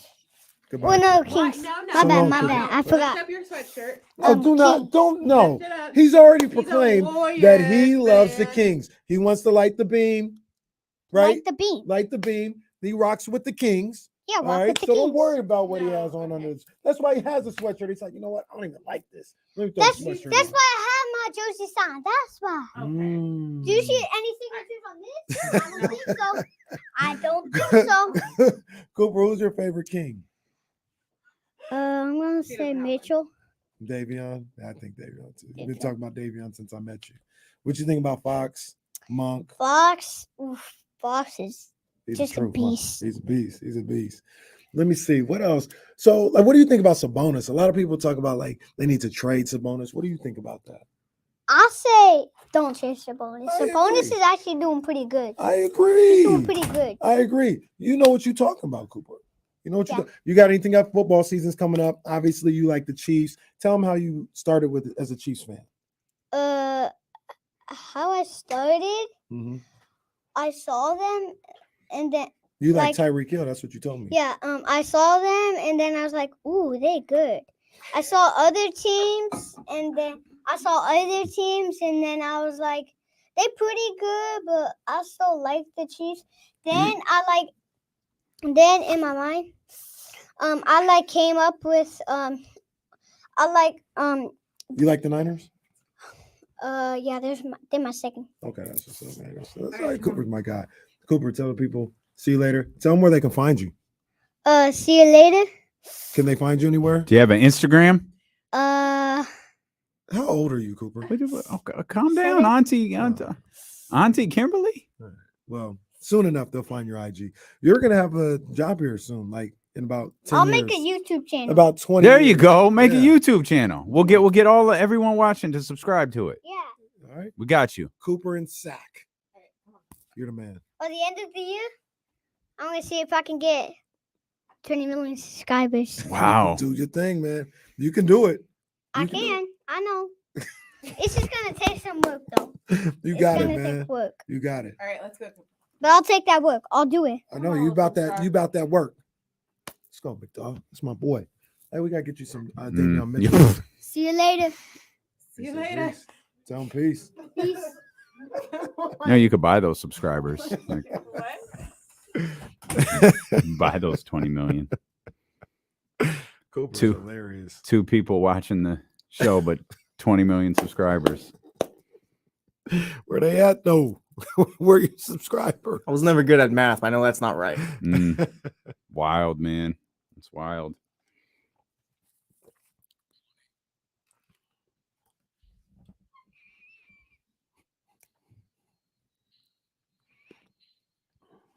Yeah. 916-909-1320. Can I give a real quick shout out? Yeah. This Saturday, William Land Park. Mm. We'll be at the Juneteenth Festival, man. ESPN 1320's booth's gonna be out there. Wait, we did get a booth? Mm-hmm. Oh, wow. Yeah. Be out there this Saturday. Come say what's up, man. Just enjoy the festivities. I went last year. I felt like it used to be somewhere else. Maybe it's always been at William Land Park. But I remember I went last year, took Reese out there. Good times, man. Good music. Good vendors out there celebrating Juneteenth. We'll be out there. I'll be out there. I think D-Lo has a previous engagement, but I'll be out there just saying what's up to everybody. So pull up. Juneteenth. No, see, like, William Land Park. this is what I told Kimberly yesterday. I always intended on going. What I'm not doing is showing up when the doors open at 11 o'clock for some DEI commitment that you committed to. It's like, it's crazy to me. Like, everything at this radio, like if it's D-Lo and KC, everything. Yeah. Well, you guys got to do this together. You guys, and there are certain things like, yeah, we do this together. We do that together. No, if Kenny wants to be a part of the Black Student Union, he can be a part of the Black Student Union. He doesn't have to do it with me. On those trips at the BSU trips, man. I was slipping. Mr. Whitthorne tried to tell me, man. I was slipping. D-Lo and KC though will be in the streets. That's right. On Saturday gonna be crazy. Yeah, bro. Saturday gonna be something. Saturday gonna be something. I think me and Complex gonna go grab a couple of drinks at the Solomon Vinyl. Oh, on Sunday? Yeah, no. I know you keep it's it gonna be on on Saturday. Oh, Yeah. okay, Yeah. okay, I told Abs probably gonna try to come through on Saturday. Yeah. I don't think he's there Sunday. I think he's there on Saturday. All his videos go up on Saturday. Got you. But I want to see him. That's my guy. Yeah. But I want to see the spot. And then Bryson Tiller's gonna be at Don't. Park. You talk about an essentials list that is deep. Bryson got some That stuff. essentials Boy. list is Bryson deep. got some stuff. Indeed. So if you're out and about this weekend, be on the lookout for D-Lo and KC together. That's right. We in the building. Maybe D-Lo and KC separately. Maybe. Probably together. At some point, we're gonna link up. Oh, well, no, we'll definitely be together. We'll definitely be together for sure. But yeah, you'll see us, man. We'll be out there. They tried to. I remember Solomon's closes early. That's the only downside. They closed at 3 or something. Yeah, it's at 3. And you're at the park at 1. About 12, about noon to 3 3 or 4. Yeah. Damn. Yeah. I'm out there with my people. It's a good time out there, man. Okay. It's a good time out there for the Juneteenth celebration. Good time. I was like looking at my weather app on Sunday. Mm-hmm. Bro, why they was trying to say it was gonna rain this weekend? I said, no, it's not. Mm-hmm. And now everything's cleared up. But I was like, nah, it can't rain this weekend. Nah, it ain't gonna rain. Too much well, popping it's off. been saying it's gonna rain for days, and then like it would like sprinkle for 6 to 7 seconds, and then that would be the rain that you That's got. what happened yesterday as I was out there playing with Reese, playing baseball with Reese. Started raining for about 2 minutes. And I was like, what, you think we going home? You think the workout's over? No. Rain ain't never hurt nobody. Poor Reese just wanted to go home and watch something, and Dad out here throwing 80-mile-an-hour pitches to him. It's only to get him better. Only to get him better. So much of this NBA Finals, so much of this Denver Nuggets season. Trysta Krick at the top of the 2 o'clock hour, by the way. I haven't even got to talk to Trysta about Zion yet. Have to see if she could clean up her thoughts a little bit. She has an IG. She has an IG reel, a TikTok, if you want to go get her uncensored thoughts. So much of this NBA Finals has been about patience. That was a main talking point when talking about Michael Malone, when talking about Eric Spoelstra, Jamal Murray, same thing. And we talked recently about how the Kings can use this as a blueprint. Like, if you believe in what you're doing, like, stick with it, ride with it. You've had little reason to be patient in the past, right? You have reason to be patient now. You're seeing growth. It's not like Denver was missing the playoffs, right? It's not like Denver. In my opinion, I don't think Denver was grossly underachieving, especially given the situation that Jamal Murray it dealt with from the time that he was injured to the time, through his recovery. And it made me think about one player in particular. And we've talked about chemistry, and we've talked about the closeness of this team, and we've talked about how, putting together trade proposals and wish lists and all of these different things. And there was a singular player that I found myself that I'd keep going back to over and over and over again. And it was Davion Mitchell. And I feel like there was is Cooper's guy. There was I feel like there's been a lot of discussion, even here on this show, about Davion and what Davion can do with this team, what Davion has to get better at, how Davion's shortcomings helped Golden State game plan for their series against Sacramento. And I think, man, it's his second season. Like, are we of the belief this is who Davion is? Yeah. Like, Davion in his second season can't get better? Like, Davion can't grow in season? Like, it's just over now. We talk about jumps. We talk about steps. We talk about players, taking jumps, taking steps, moving forward, all of that stuff. So Davion's just done? Like, he can't get better because he didn't get substantially better in his second season? I had to check myself a little bit, because I don't think that's the case. And I think Davion brings a lot of incredible things to the Sacramento Kings organization. Obviously, he has some shortcomings. We all have shortcomings. We saw his shortcomings, unfortunately, highlighted in some of the biggest moments of the Kings season, talking about the postseason series against the Golden State Warriors. But I don't think I'm of the belief that Davion can't get better in his third season or his fourth or beyond. I don't think I'm of the belief that, okay, this is it. This is who Davion is as a player. No, I agree with you. And I've long thought that Davion Mitchell, if I'll play worst case scenario, say he stays about the same as what he is, I still think that's good enough for what the Kings are doing. I know he has aspirations to do more and to be more, but I think that's good enough to be a heck of a backup point guard for a winning team, a vital member, a third guard. Depending on the situation, he may be in their closing games. He closed out game 2 of the first round series against the Warriors because of what he was able to do on the defensive end, and he was hitting his shots. So I've always just had a different, outlook than others on Davion. I think he's perfectly fine. Is he a perfect player? Does he have some shortcomings?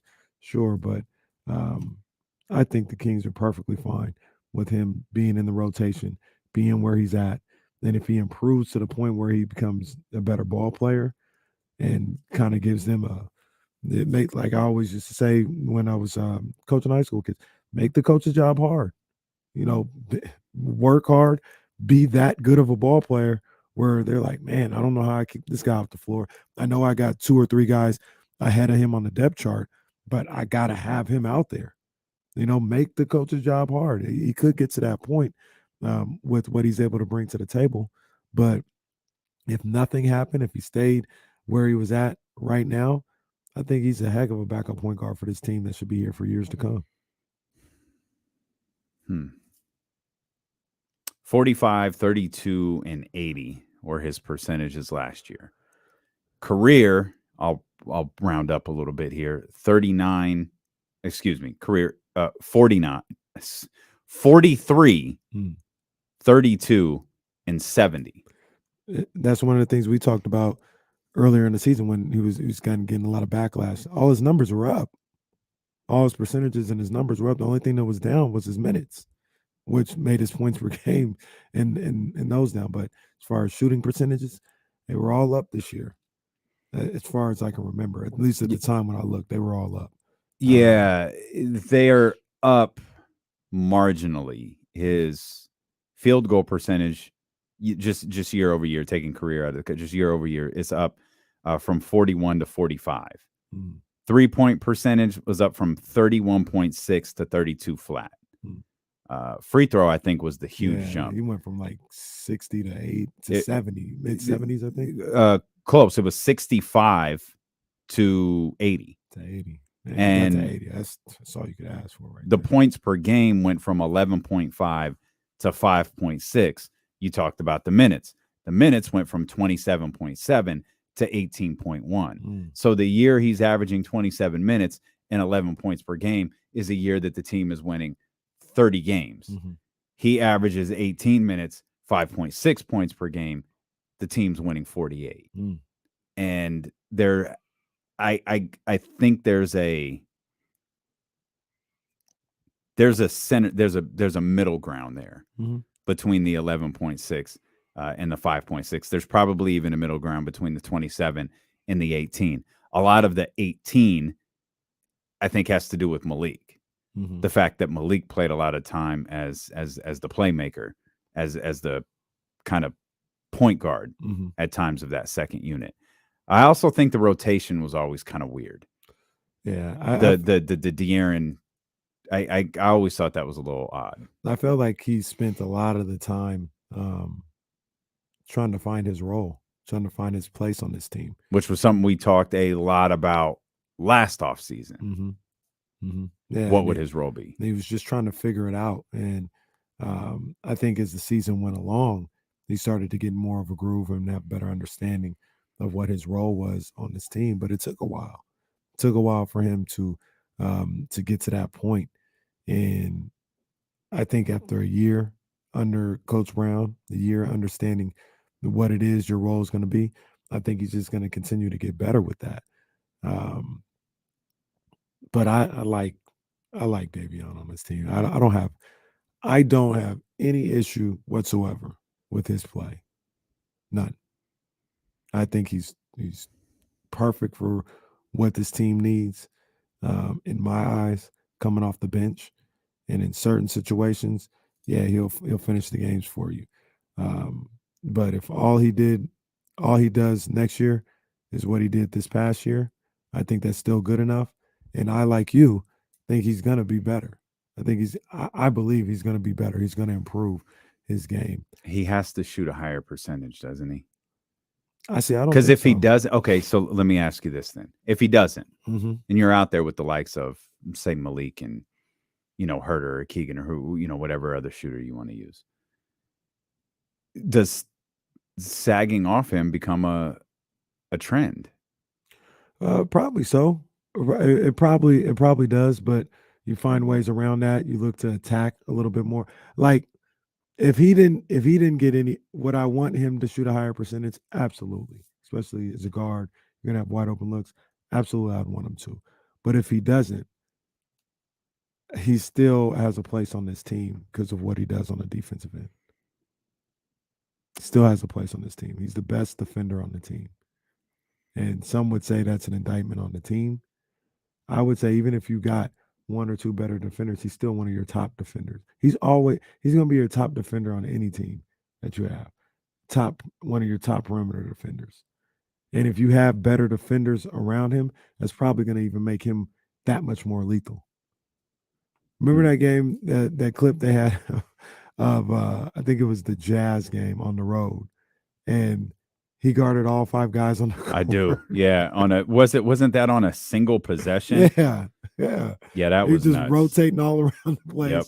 guarding everybody, and they got to stop on defense.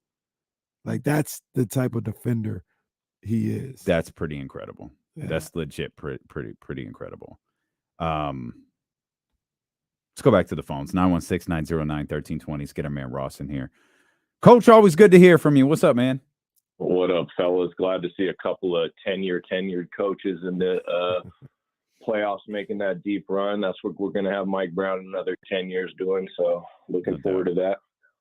I want to say I really feel like Denver got over the hump when they got a few of those defender pieces. So I think we got to keep Davion. They got KCP. Aaron Gordon was, I think people really weren't as excited about Aaron Gordon move as people are playing it out to be now. That was kind of just a real low-key move that worked out. And then MPJ learned how to defend, which I can see Murray in a couple years turn into a defender. But one question I wanted to ask y'all is I really feel like this was the most physical playoffs I've ever seen in 10, 15 years. And they were just letting them bully each other out there. Curious your guys' thoughts on that. Yeah, it was very apparent yesterday. And I think it was highlighted a little bit in this series. I don't know that I can speak to the whole playoff, I don't know if Ross meant the entire playoff season, every team. I can't pinpoint that as much, but this series felt pretty physical. Yesterday's game was really physical. Mm-hmm. It was like the officials met before the game. Like, we're not calling ticky-tack fouls here. Jokic had a couple moments where I was like, hey, chill out, bro. Like the one where he threw Kyle Lowry into the third row. He had that one. He what was the wrestling move where the other guy is bent over and then you act like you need him in the face and you slap his back?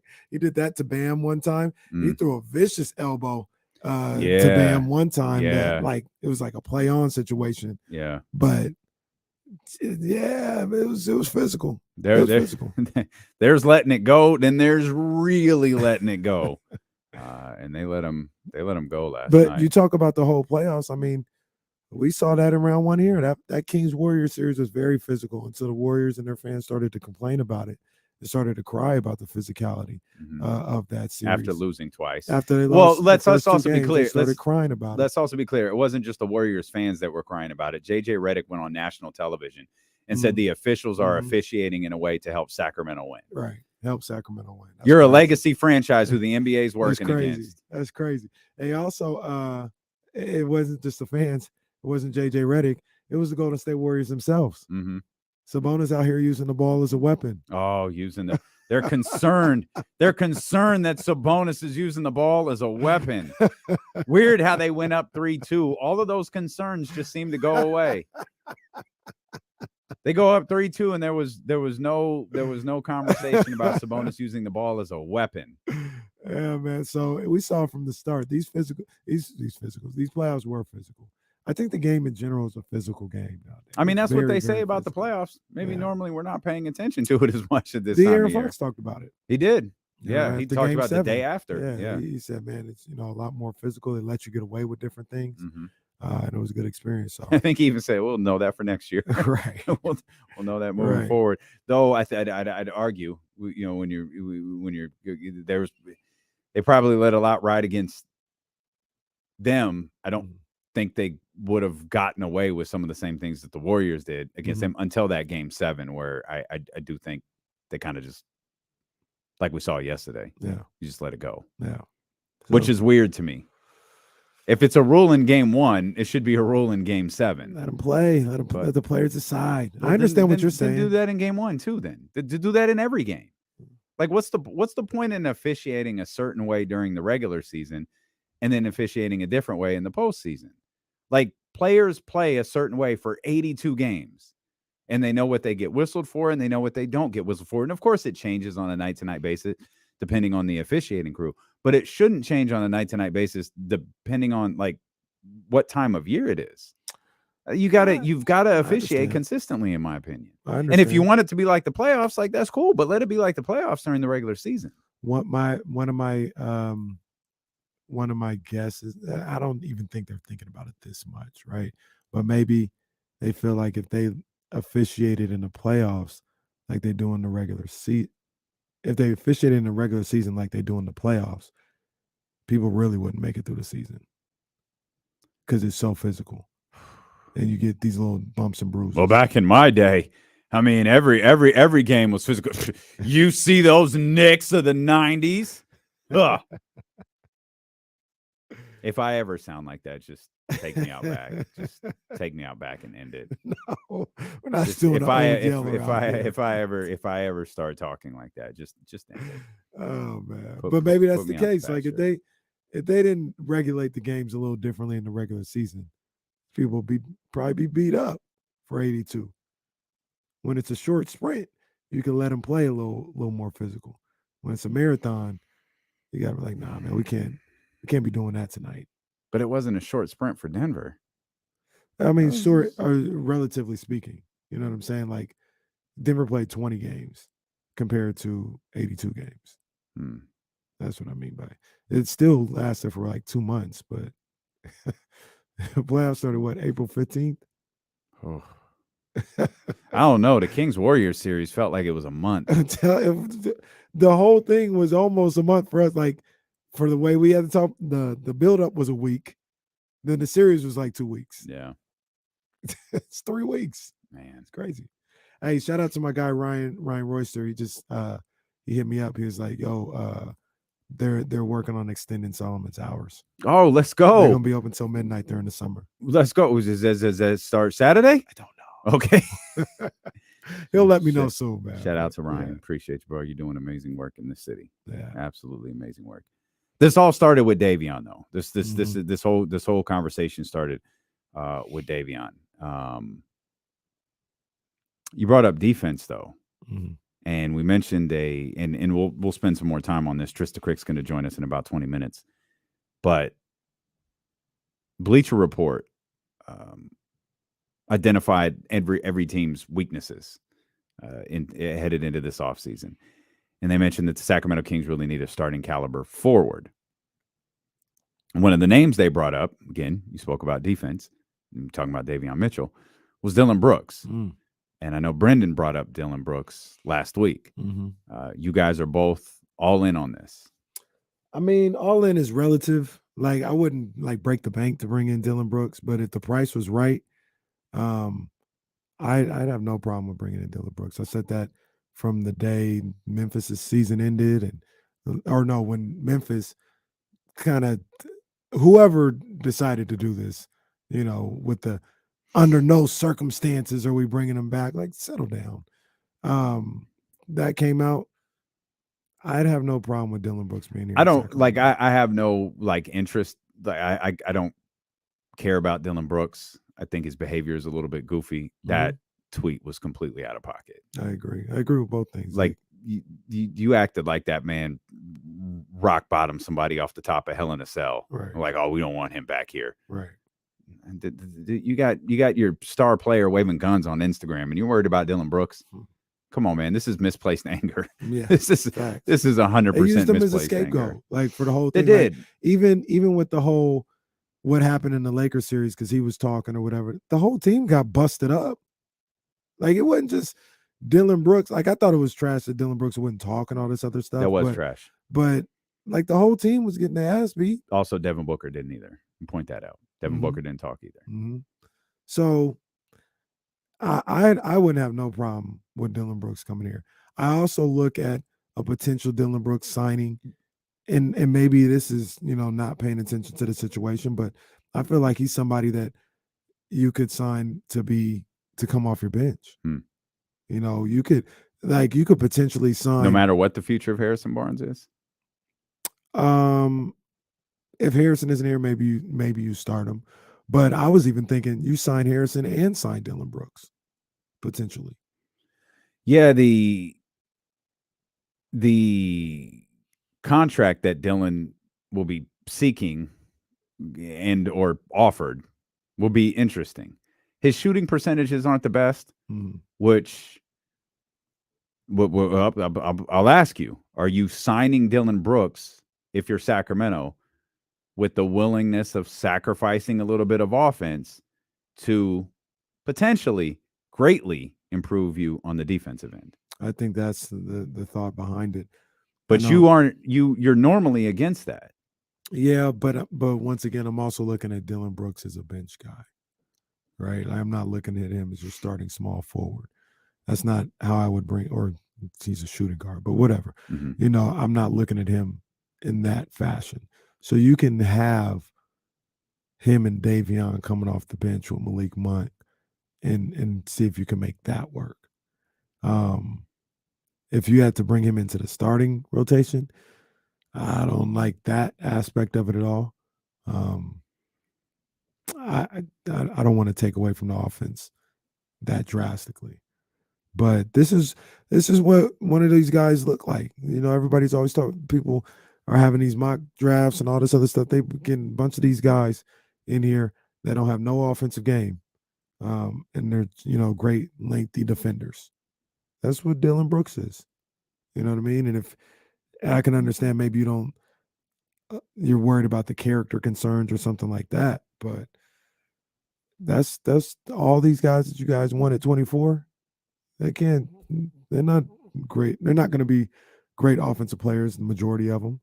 Good defensively, but they'll probably take away from the offensive side a little bit. I'd rather get somebody that's a little proven and see what they could do. I think this requires further discussion. We'll talk more about. I wonder what Cooper thinks. I'm sure he's not too far away. We could ask right him. Here. Well, and I'm sure Cooper will get on happily. Jesse's mic. He definitely could. Look at him. Put Jesse's mic camera on real clear. Put Jesse and Auntie Kimberly. Look at there's Auntie Kimberly. Yep, Auntie Kimberly. Look at our man Cooper right here. Cooper, you got any opinions on Dillon Brooks, buddy? You think they should sign him? I say, Gotta be quick, Cooper. yeah.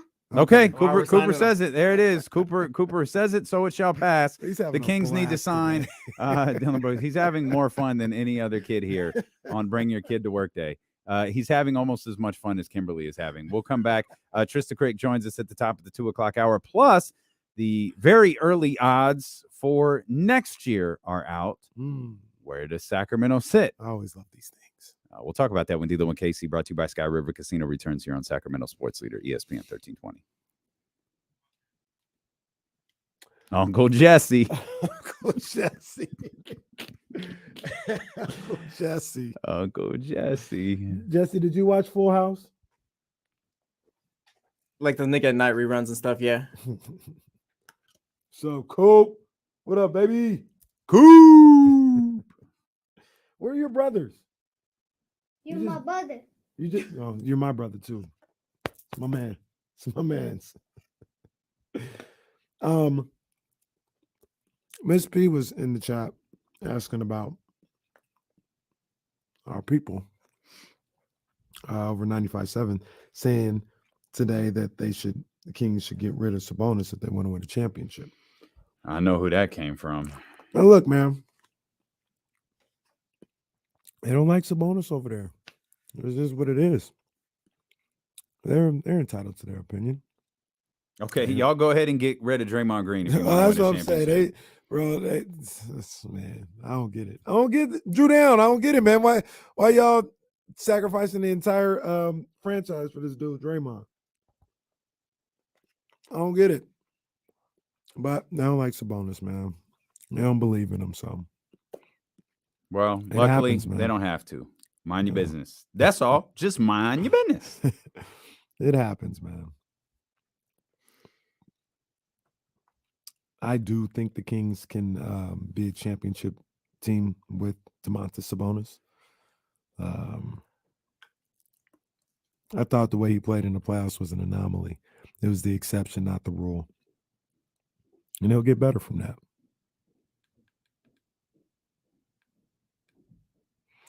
He didn't even play well in the playoffs, and he's like 17-11.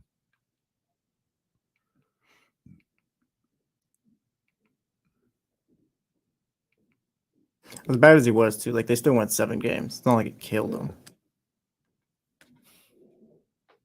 There goes Miss Kelly checking on Cooper, who's having the day of his life. This is what Bring Your Kids to Work was made for. Somebody better tell. Did Kelly just walk in there? Did Kelly just walk in the studio? Oh. Kelly, make sure you go back and watch the show when you and your husband get a chance. Go back and watch the show. Cooper told me he wanted to be famous. I think he's famous today. Yeah, he's famous for sure. He's the man.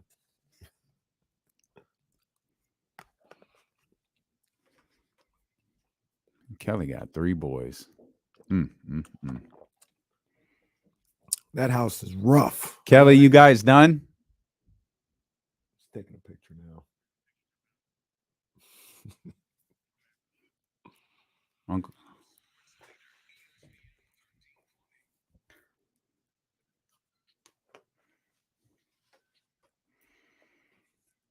Uncle Jesse and Auntie Kimberly there in the studio with all the kids.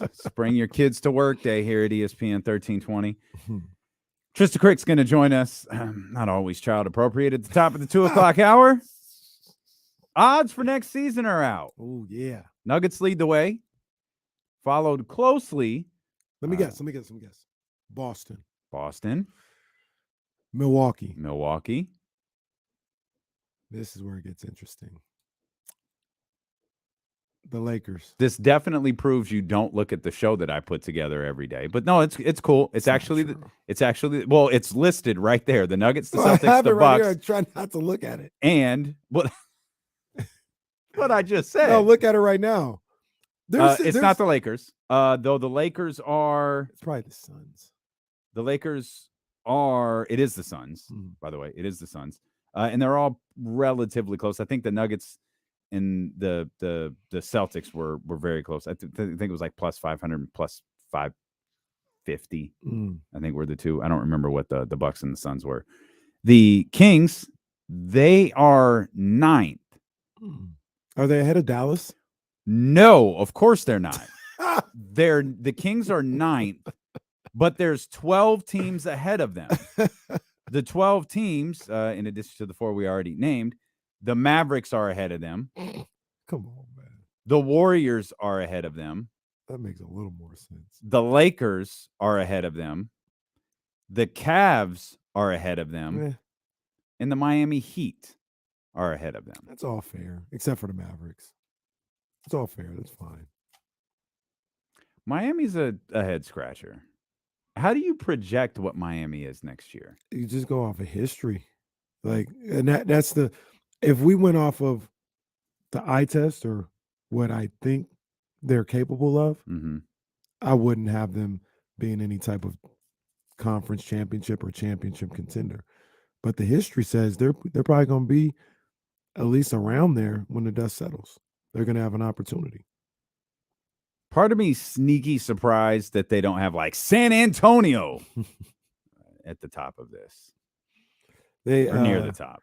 I remember what were we talking about? And they're trying to keep the integrity maybe at the draft and not assume or anything like that. And then I was watching the game yesterday and they're like, Game 6, if necessary, Wednesday. Game 7, if necessary, on Sunday.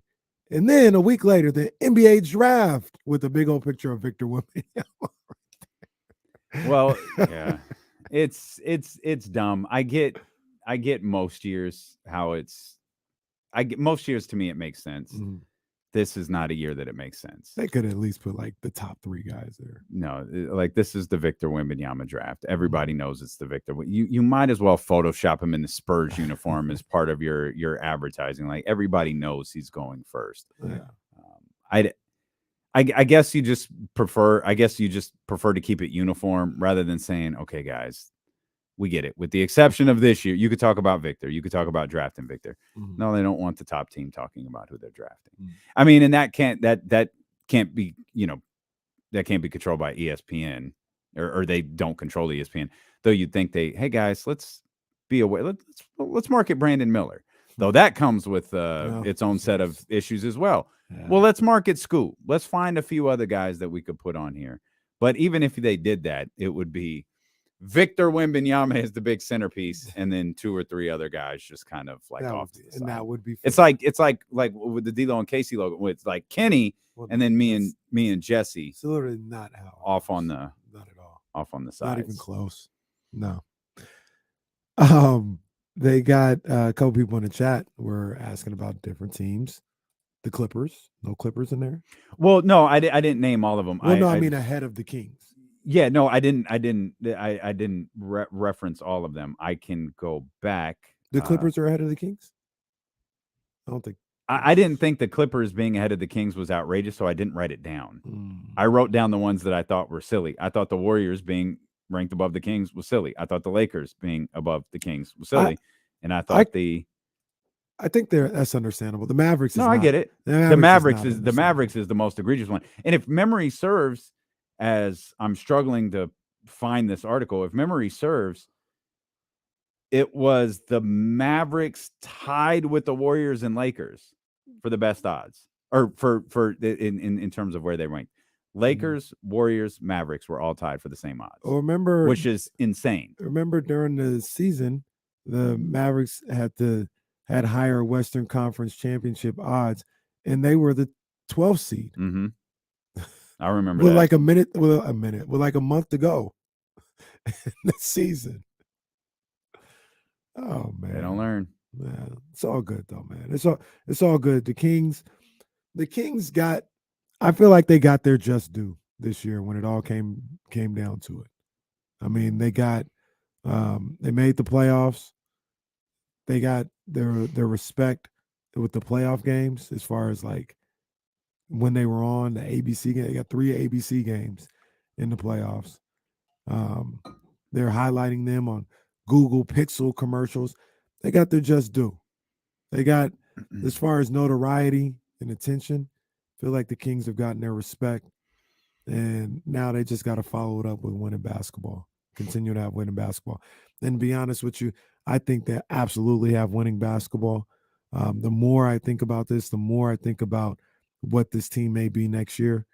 I find it real hard outside of, injuries that this team would fall off in some type of way. I think they're going to be the same, if not better, than what they were this year. BetMGM's title odds for next season: the Nuggets plus 500, the Celtics plus 550, the Bucks plus 600, the Suns, there's a little fall off here, plus 850. Then you get to the Mavericks, Warriors, and Lakers, all at plus 1,200. The Clippers and 76ers plus 1,400. The Grizzlies and the Heat plus 2,000. Then you got Cleveland at plus 2,500. The Kings at plus 3,000. And then behind the Kings are the Pelicans, the Knicks, Timberwolves, Hawks, Thunder, all tied. Raptors, Nets, Rockets, Blazers, all tied in the 2 teams. And then you've got the Bulls. All the other teams are here. The final 2, Hornets and Pistons. Pistons. Damn. Hated had to be them. Sorry, Monty. He's getting paid handsomely. He very much is. I was reading about his son last night. It's like the 3rd overall recruit in the nation. Really? Yeah. Wow. Yeah. So there was some quote from like the local high school coach or something. It's like, "Oh, I'm elated Monty Williams is here," because his son is now going to I forgot the name of whatever that school is in that area. Probably going to Country Day. Always fun to see. That's where Chris Webber went to school. Always fun to see title odds and power rankings the day after the season ends. Oh, we're gonna have to wait again to the commercial break. Kings were 11th on ESPN's power rankings. We get a chance. The Cooper show. What happened? So next lot of flaws in their write up. Next commercial, we got to go in depth on the power rankings. But 11th, in the entire league. I'll take that. Yeah, it's. I mean, they're ahead of they're ahead of Cleveland. They're ahead of the Clippers, ahead of the Pelicans, ahead of the Thunder. They're just behind, I think. Yep, it's the Golden State Warriors. They're just behind the Golden State Warriors. The write-up for that one, Bob Myers will not return as GM after stepping down. Draymond Green still has to decide what to do with his player option. The Warriors' salary is already sky high. The Warriors might not find it as easy to bounce back to championship level as they have in the past. Michael in the chat brings up a good point. Wonder what those odds are to win the Pacific Division. Kings would probably be last. I think they might be ahead of the Clippers. They might be ahead of the Clippers. Maybe. We'll see what the Clippers write-up was. Clippers' fortune rests on Kawhi's right knee. As he tore the meniscus in the same knee that required surgery for a torn ACL. Paul George did not play in the first-round loss to Phoenix because of a right knee sprain. The Clippers will certainly look to improve, but the new collective bargaining agreement rules will make it difficult to upgrade around the star duo that played just 38 games together in 2023. Well, with all due respect to the person who wrote this, it becomes significantly more difficult next year than it does this year. Though I do think, and this is where this stuff gets weird, the tax apron goes into effect next season. Mm-hmm. But I think the removal of like the mid-level, I think that disappears this year for those teams above the tax. So it's like the collective bargaining agreement doesn't start, it rolls out. like why? Like if it's in effect, it's in effect. Right. But I guess maybe the tax apron thing is, look, we're giving you a season to figure this out. We're going to give you 1 year to figure out how you want to go about of this, and then it's over. And that I thought I heard, because that would mean that the Warriors wouldn't have, or a team like the Warriors or the Clippers wouldn't have their mid-level. Right. I thought I heard they had their mid-level this year. The Warriors or the Clippers? The Warriors. I don't think that they do. Okay. Because when I heard that, that's what I thought too. But I just kept hearing that they had their mid-level, but I don't know, man. What? Trysta might know. I don't it would make more sense for it to happen next year. Mm-hmm. I just don't understand, why does the collective bargaining agreement roll out in phases? You signed it, it's been ratified, implement it. Yeah, I agree. I don't think they do. But now I need to look because accuracy is important. Does Golden State have? No, I mean, once again, to your point, it would make 2021. sense to keep it all together. But Yeah, this is that stupid Google search. and the thing about the mid-level and the Warriors and the tag, that's if they get below the cap somehow, they could have their mid-level, right? Mhm. It's just about like it's not gone now. For good. Yeah, no, they have not lost the mid-level exception forever. That is great. This isn't the death penalty. I meant like, so this offseason, they could earn it back if they got below the cap somehow. Correct? So I don't even think it's below the cap. I think it's the second tax apron. With the Warriors have a totaling 200 million. Let's see, the estimate 230. I don't know, man. What? Need that drop. I don't know, man. So what? Moving forward, instead of having access to someone like Dante DiVincenzo, Golden State will need to be better at identifying, attracting players on minimum contracts. But what I can't get clear is, does that start this year or next year? And this is only for teams that are paying like a massive amount of money. And like those the two high, teams, there's only like, it's just the Clippers and the Warriors. I think it's isn't just them. Yeah. It is going to be Boston soon, but right now I don't think that it is. Is there that brings up a good, Jesse, do you think there's pressure for Boston to win before that kicks in. Oh yeah, they're talking about probably need to win within the next 2 years before you have to actually start blowing stuff up with the team, like as far as the role players that you got and stuff like that. So right now they have 2 years.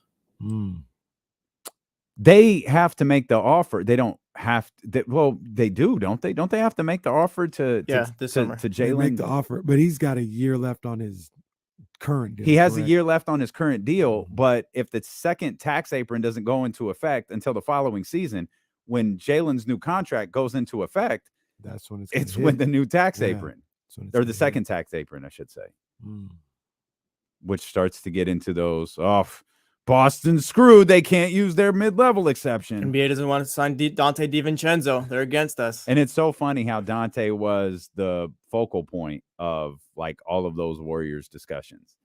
It was Dante DiVincenzo. It was Dante DiVincenzo. Dante was very good for them. It was very good for them.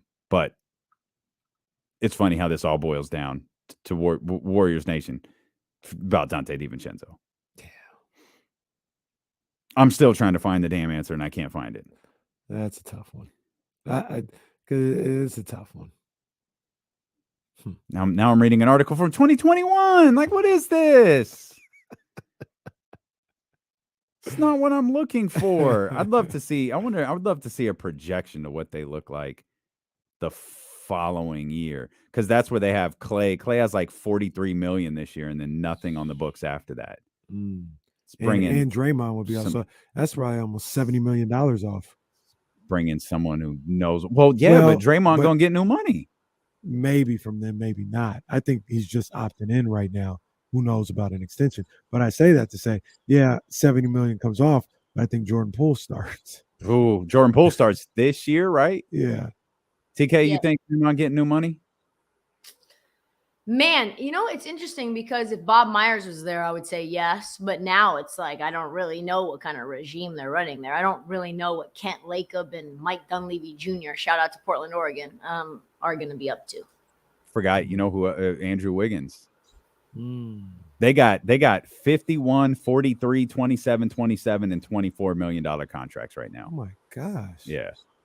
Wait, 51 is Steph. Yep. 43, you said, is Clay. Yep. 25, 27, that's Draymond. That's Jordan. Well, yeah, it's both of them. 27 and 27 is Jordan and Draymond Green. And Wiggins is 24. Wow, Wiggins is making less than Jordan Poole. Yes. This is the final year of Andrew Wiggins' deal also. Oh. It's the final year of. Did they say? Well, wait, no, that might not be right. I'm just looking at next year. That might not be right. Ignore that. I don't know what Andrew Wiggins' upcoming years are. I'm only looking at next year. When does this is what led us down this stupid rabbit hole, Trysta. What year does the Warriors can't sign Dante DiVincenzo? Does that start this year where they lose their mid-level exception, or does that start next year when the new tax apron goes into effect? I think it's next year when the new tax apron goes into effect. Yeah, Andrew Wiggins will make 27 next year, 28 the following year, and a player option in 26-27 for 32 or 31 or 30.1, excuse me. Oh, they're locked into a lot of money, even if they got rid of Clay and Draymond. Steph will make 55 that the year after, and then 59. Ooh, man. How did Steph somehow manages to keep entering different tax brackets? After all these years, he keeps entering different tax brackets. That's amazing. It's crazy. 60 mil.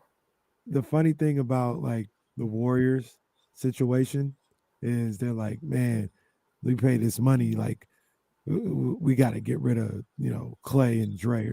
Some people say that to, get into a better tax situation. But they keep on talking about getting rid of these guys, and they want to bring back a guy like DeAndre Ayton or something like that. Like, you're bringing back money. Like, you're going to be in the same situation probably for like the next 4 years, unless you get rid of like 4 players. Like 2 players aren't going to be enough. You're going to have to get rid of like 4 players to get where you're not super taxed. Or trade these guys to a place that has a ton of cap room And there's not that many places where you can just trade them off. And you're basically selling them for picks. Then you're committed. Now you're committed to a rebuilding process that we know for sure Joe Lacob is not committed to. He wants not just – when I saw him at Summer League crowing about how stupid Portland was for paying Damian Lillard all that money. And he said, I forget to who, I think maybe it was like Vlade, how he wants the Warriors to compete not just every year for a championship in his lifetime, but his son's lifetime as well. And I was like, oh, he's insane. Okay. Hey, look, man. They say all the time, that's the type of the owner that every sports fan wants. And I agree. They're 100% correct. But like I said, if I'm Klay Thompson, if I'm Draymond Green, Steph Curry, when I step in there with negotiations, don't tell me you ain't got it. When I say I want the max, give me the max, because you told me money's not going to be an issue. So, and if give me the money. But if you're really ruthless and you're Joe Lacob, you go, no, I've got the money. I'm just not giving it to you. Correct. And that's what it boils down to, is whether anyone in that organization has the onions to look at either one of those guys and say, you're not a $50 million a year player. Sorry. I've got the money. That's not the question. I'm just not giving it to you. Well, and it's not, are you a 50-million-year player? It's like, are you a $75 million a year player? Because that's what I'm going to have to pay you 50. Because there's the penalties for that are like 50%. I have to pay not just, I remember I did some math when Kelly Oubre was there, and he was making like $60 million according to like, not what he was taking in, but what they had to pay for him based on all the tax apron stuff. And at that point, almost no one's worth that. Except Steph. Except for Steph. You pay Steph $60 million. Well, and Jokic, which leads us into this. Well, first, official introduction. Welcome back, Trysta Krick, host of Bet MGM Tonight, Heat Check podcast, here with us every Tuesday. Who is the biggest? Well, that was formal. We're a formal show now. Thank you for the introduction. Oh, it's buttoning up. Buttoned up. Who's the biggest threat to Denver in the West next season? Such a great question. It is extremely sunny in your living room. I was this just morning, about by to the say, way. I've never seen your living room like this. It is just radiant. It is beaming in your living room. So here's the deal, guys. For you, and because things were not working, why is it starting to stress though? Because I was just about to crow about how good the Rez is, and then the Rez has started to get a little bad. Come on, Rez. Come on, Rez. There we go. I got a new camera to put on my thing, and I think it's just bringing a lot of light in. It is bringing it. It's give me the light, Sean Paul. And then I got this deal going. And I'm like, that's too much. So that's where we're at. Yeah, Who's the biggest threat to Denver? It's not Phoenix. It's not Dallas. Jeez. It's not New Orleans. We'll get back to that. Oh, yeah. I mean, we literally, the chatty house has been waiting a week. Can we just we can go there right. Go ahead. Pull okay. over. So all my time covering Zion, I'm wondering how he gets so fat. And now I know that he's obviously smoking on that good and eating a ton and eating his feelings through the rehab process, as I imagined in my own mind. And if he doesn't have work to do to burn them calories off, or a coach like Stan Van Gundy running them into the ground for 3-hour, 4-hour practices 5-6 times a week, he's going to explode like the character from I can say Bastard, yeah. There's so much innuendo in this whole like layout that you just had. There's just so many different like little pause-worthy moments. Yeah, like I wasn't sure what. Like, he's gonna what? I feel like I know you so well. Like I felt like everything you said had an underlying tone to it. Yep, that's right. And then he ends up making some poor decisions with who he decides to burn the calories off with. And I just don't really know what to say about it other than I'm so glad that she tweeted. Just the only thing that I was glad she tweeted was that he was basically just chilling at the crib on a lawn chair like most 20-something-year-old guys with Coke cans all over the place and some like resin in an ashtray and like flaming hot Cheetos on the couch. Like, okay, this is what I envisioned. Like, the facts have been checked, receipts have been signed, and I was right about why he just can't compete at a high level. Apparently, he's also a heavy sweater. Well, jeez. Well, and also, let's normalize spitting in the mouth. Like, that's normal. Well, okay, all right, okay. Kenny, you were gonna say? Please that's tell normal. me all the kids are out of your studio, by the way. Yeah, we're good. The kids okay, left. all right. No, Cooper. Make sure Cooper is not There's allowed. kids here. There's You gotta. kids Can we get a everywhere. graphic up when I come on and there are kids in the producer studio? There's no kids in the studio right now. They're all eating pizza. Today was Bring Your Kid to Work Day. Jesse will give me I feel like I should have been told about that. Yeah, you probably should have. She's good. There's no kids here. Yeah, we're fine. We're safe. Podcast title too, by the way. We're safe. We're good. It's like D'Lo and Casey episode. I feel spitting in the mouth should be normalized. She said it again. Yep. And here's the thing, though. If it was normalized, maybe he wouldn't need to go to porn stars in order to feel like he get those little vanilla rocks off. Oh, jeez. Wow. The chatty house is probably going crazy. I don't know what's going on in there, but so here's what I'll ask you. Even with everything that you just said, all the issues that we have, if you're the Charlotte Hornets, do you trade for Zion Williamson at the number 2 pick? Why not? Sure. He's a Jordan guy. Jordan loves getting Jordan guys on the squad. Why not? Well, you're also, I guess there's no pressure in Charlotte either. You can just go there and fail. That's just what happens in Charlotte. Let me make it even more difficult. If you talk to Dame and Dame was like, I like that idea, would you trade 3 for Zion Williamson? I'm only asking because obviously the report came out yesterday that the Pelicans are looking to get up to 2 or 3. Yep. We're all assuming that Zion would have to be part of that deal because I don't think they're getting rid of Brandon Ingram. Boys, Portland has the most strip clubs per capita in the U.S. I do not want Zion in Portland. That's more you know. So I would want, if I'm doing that deal and I'm Portland, it's like it's Brandon Ingram or nothing. Can I ask a quick question? Just a sidebar. Why does Portland have that? I don't know. Didn't make the rules. Where would you think has the most? Probably rain. Oh, like boredom. Yeah. Oh, you can't be outside, so why not go look at? Yeah, I probably just would have gone with Atlanta. I probably would have gone with Atlanta. I probably would have thought Vegas. Well, yeah, Vegas is probably different because they just come to your room in Vegas. I've heard.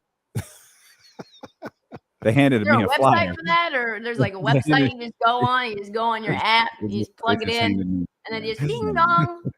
You just show up, ding dong.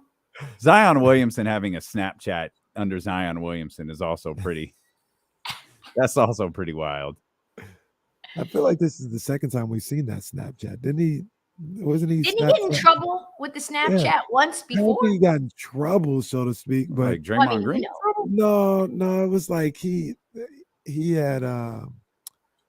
was trying to get at another girl on Snapchat. Like I felt like that's true. Like that. Heavy active on the Snapchat. He got caught up by a UNC cheerleader. She leaked the snap. Oh, yo, got him. They're out of pocket for that too. By the way, listen, I think athletes and entertainers might be the only one keeping Snapchat alive with all their dirt. Might be All the disappearing messages and Yeah. Disappearing messages. And it was like, Zion has saved this video to his camera roll. And it was like, Zion's just like everybody else. It's just like us. Trysta knows how Snapchat works. Shout out to Josh Jacobs. That's a deep cut for those that remember. That's a good one. That's good memory. Oh, I got you. Wait, did we? Okay, so we diverted to Zion. So Zion's open for Zion business, so to speak. Everyone's thinking he could be traded. I think so. Okay. Stock at an all-time low, though. It's hard to trade someone who's not good. Yeah, it's not good. Is it hard to trade Zion right now? No, I don't think so. Yeah, I think, but I don't think it's as attractive as it. Like, to her point, I still think I think her point is accurate. It's at an all-time low, but I don't think it's hard to trade for him. Right. Well, I'm saying it's at an all-time low, but that all-time low is still pretty high. Definitely. Yeah, I agree. We're talking it's star level trade. It's not going to be like a Donovan Mitchell level trade or a Rudy Gobert level trade or a Dame level trade, but you're going to get a lot. I mean, you're going to get a couple of pieces back. But if I'm Portland and say I was open for that, for whatever reason that would be, because Zion doesn't play any defense whatsoever, so the fit's bad. I mean, you're getting number 3 and some salary to match. You want Scoot, that's the future of your team. That's the 3 overall pick is one of the most valuable picks in a long time. So that's just what it's going to be. We're not giving you maybe 3 and 23, like this year's 23rd overall pick that we have from the Knicks. Mm-hmm. But that's it. Like, you're not getting next year's picks. You're not getting it first next year. No chance. No, absolutely not. I say all that to say I still think he's captivating in the basketball. Oh, yeah. Like basketball wise. Like as opposed to what else? Well, it's captivating off the court. This scenario has been pretty captivating. Someone needs to take that girl's Twitter away.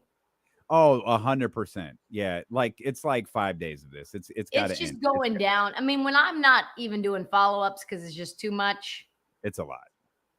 It's a lot. And I'd argue the situation is significantly bigger because she won't stop tweeting about it. Mm. Yeah. Yeah. And she's accusing all kinds of stuff too. Yeah, she really turned heel on him quick. Like, she went at him hard. No. Just pause everything. And you kissed that one. So, who's best positioned to challenge Denver next year? I don't know, guys. I really don't know. It doesn't feel like there's a lot of holes everywhere. I did see some futures numbers. I'm going to give it out now because, as we know, you give it out, you don't take it, and the number moves. Sacramento, 45-1. It's a far cry from just to win the division at 45-1. I know, folks, the times have changed. But you're going to get a lot of cash out options as they go through the playoffs. And I think there's going to be some moves made to increase the quality of the roster. The price is just tremendous compared to like Cleveland's price of 20-1. Let's just be honest. Cleveland is no closer to winning a title than the Sacramento Kings. Let's be real. They're probably trading Donovan Mitchell at some point to the New York Knicks if he forces his way out of there. So, or they have to trade Jared Allen or Evan Mobley or one of them. They're going to make moves. I think Jared Allen would be excellent on the Blazers, by the way. That would be really fun. But I do like that. I don't think it's like challenging the Nuggets. The Nuggets are the most complete team. We've known that. We just didn't know whether their defense could travel into the playoffs. That was the main question. What are the non-Jokic minutes like? They were okay. Can this team defend at a high level? Yes. The question that I have is, how would they have done against a potent, high-scoring team? We didn't really see that. We saw the Timberwolves, which gave them a fight. You had the Suns that went 6, but they weren't deep at all, and they went through peaks and valleys with scoring. You play the Lakers, who can't hit a 3 to save their ass. And then you play the Miami Heat team, who can put up 95 points in a game. And listen, like, that's good defense from Denver, but let's be real.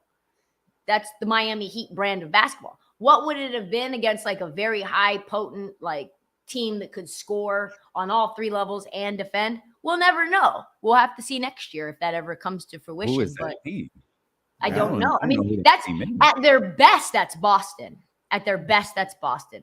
But I don't think that that's what this team is right now with the culture issues that they have. Joe Mazzulla is now. Did you guys see that they gave the kindergartner who is in charge of the school some assistant coaches who know what they're doing?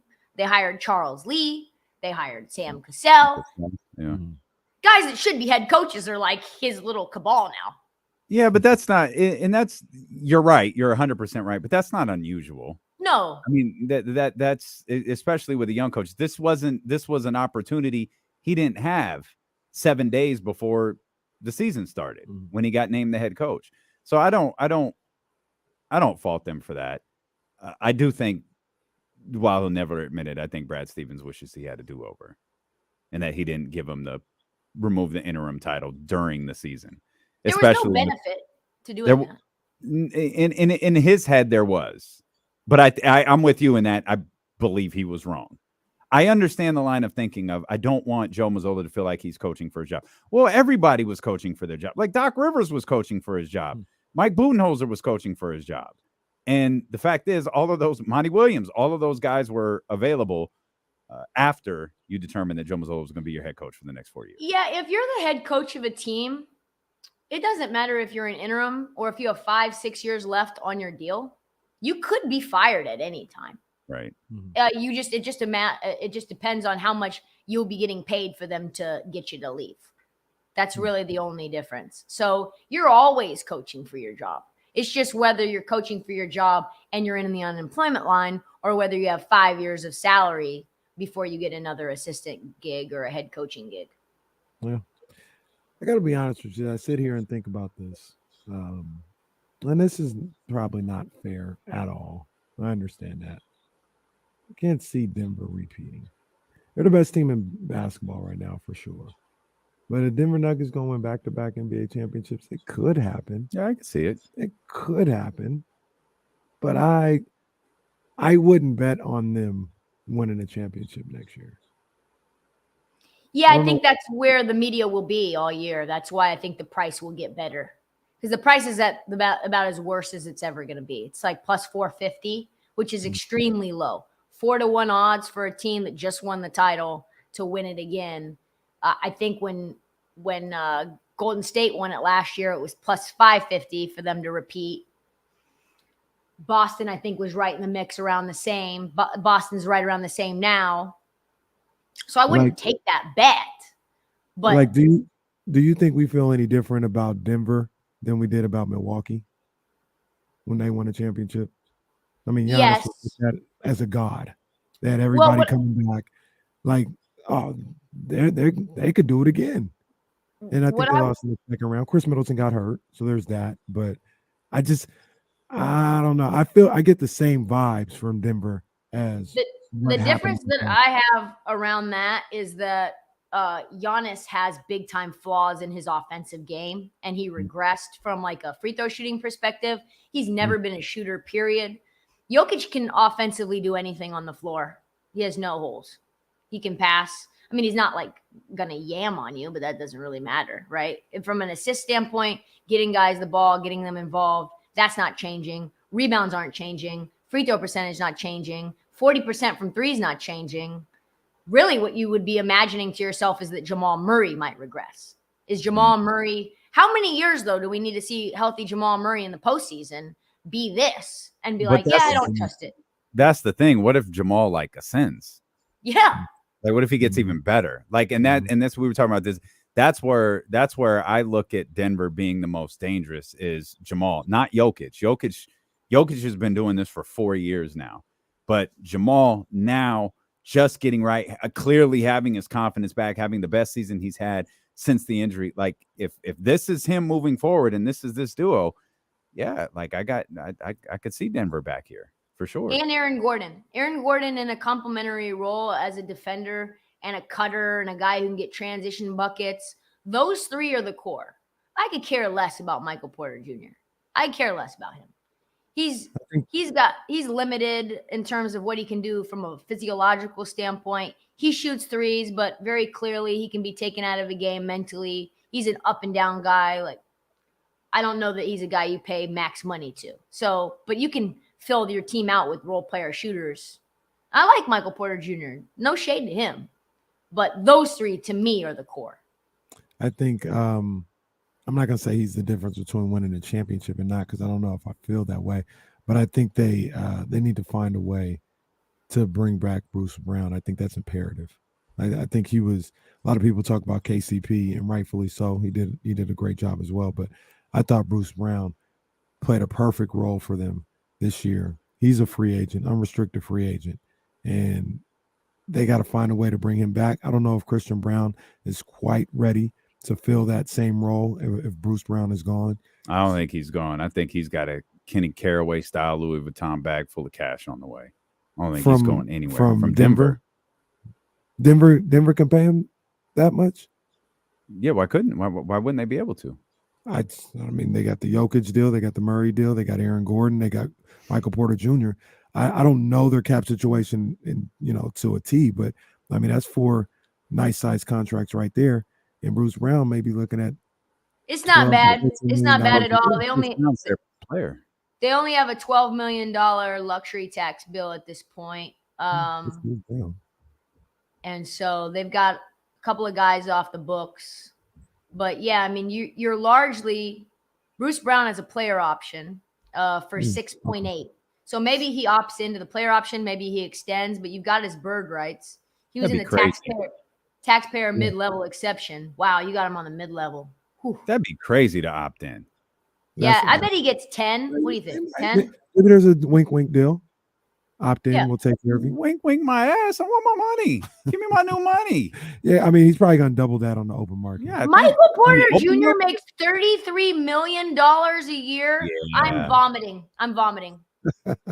Okay, well, let's do that part off camera before this turns into a Mariah Mills. Well, the funny thing is, I was lost for a second because she was like, "Yeah, Jokic, you could do everything. He might not yam on you, but he can do everything." I was like, "I thought we were talking about Jokic, not Zion." Will you stop? My goodness, Mariah Mills, by the way, tweeted today. She's still tweeting. She hasn't stopped. She's posted some interesting videos too.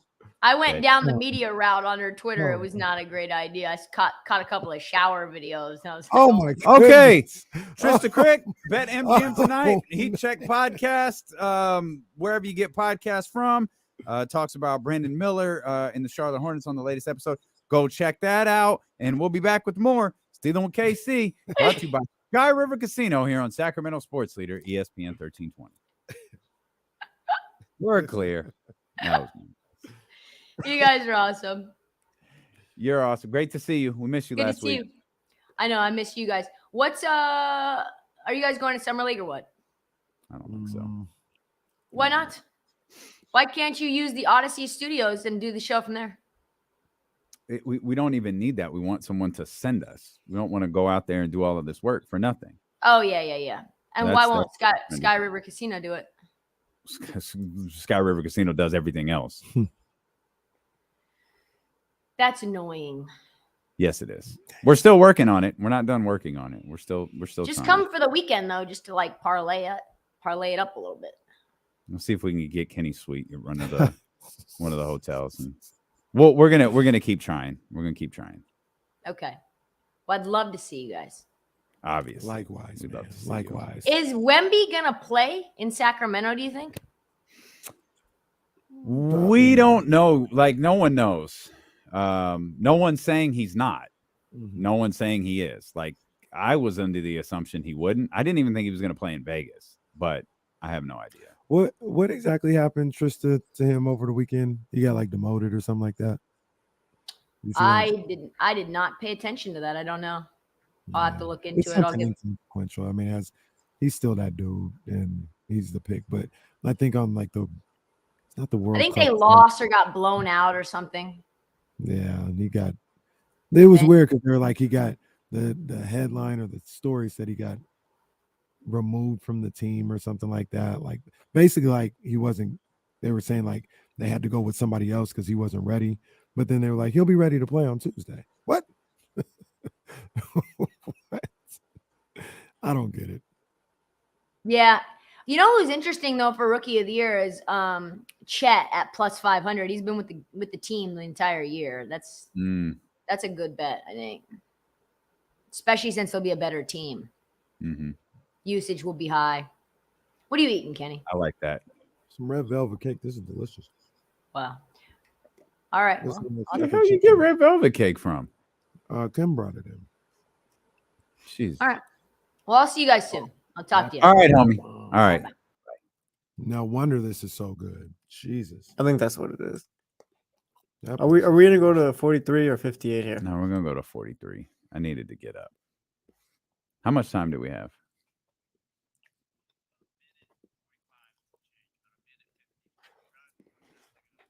Yeah, I'll go. Kicking it with KC tomorrow. What's better, cupcakes or cake? Cupcakes, I guess. I'm not, believe it or not, I'm not that big on sweets. But I'm only big on sweets, like if it's in the house. yeah, like I'll snack at it. I like my Hershey's white chocolate, you know what I'm saying, cookies and cream joint. That's about it. There's nothing but cakes place is really, really good though. See, cookies and cream is only good for like ice cream and milkshakes and stuff. Settle down. Hershey's cookies and cream. It's where it's at. And don't you forget it.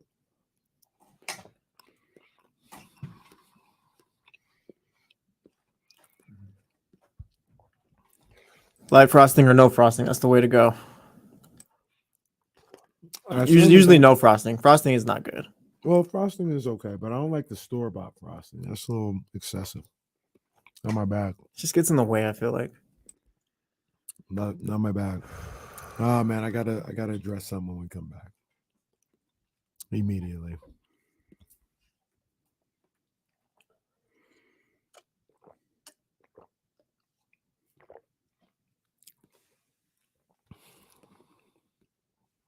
Come on, man.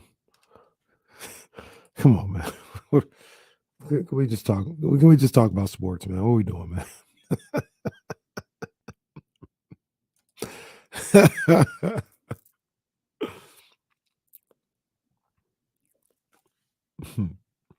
Oh, pie is awful. Yeah, I'm not a pie guy.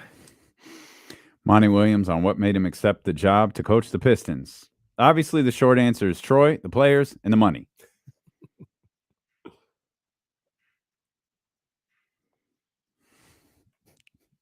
Shout out to Monty Williams. This is a hell of a line. He was asked what made him accept the job to coach the Pistons. Monty Williams, obviously, the short answer is Troy, the players, and the money. That's something people don't talk about. When someone is that generous to pay you that kind of money, that should be applauded. Amen. I don't know if that's going to work. Amen, Monty. Amen, my brother. Hey, man, get that bag. I'm happy for Monty. I don't know if this situation is going to work out in Detroit. Do you guys ever think there's like a dynamic where the players are like, the coach is making more than me? Like this is an issue?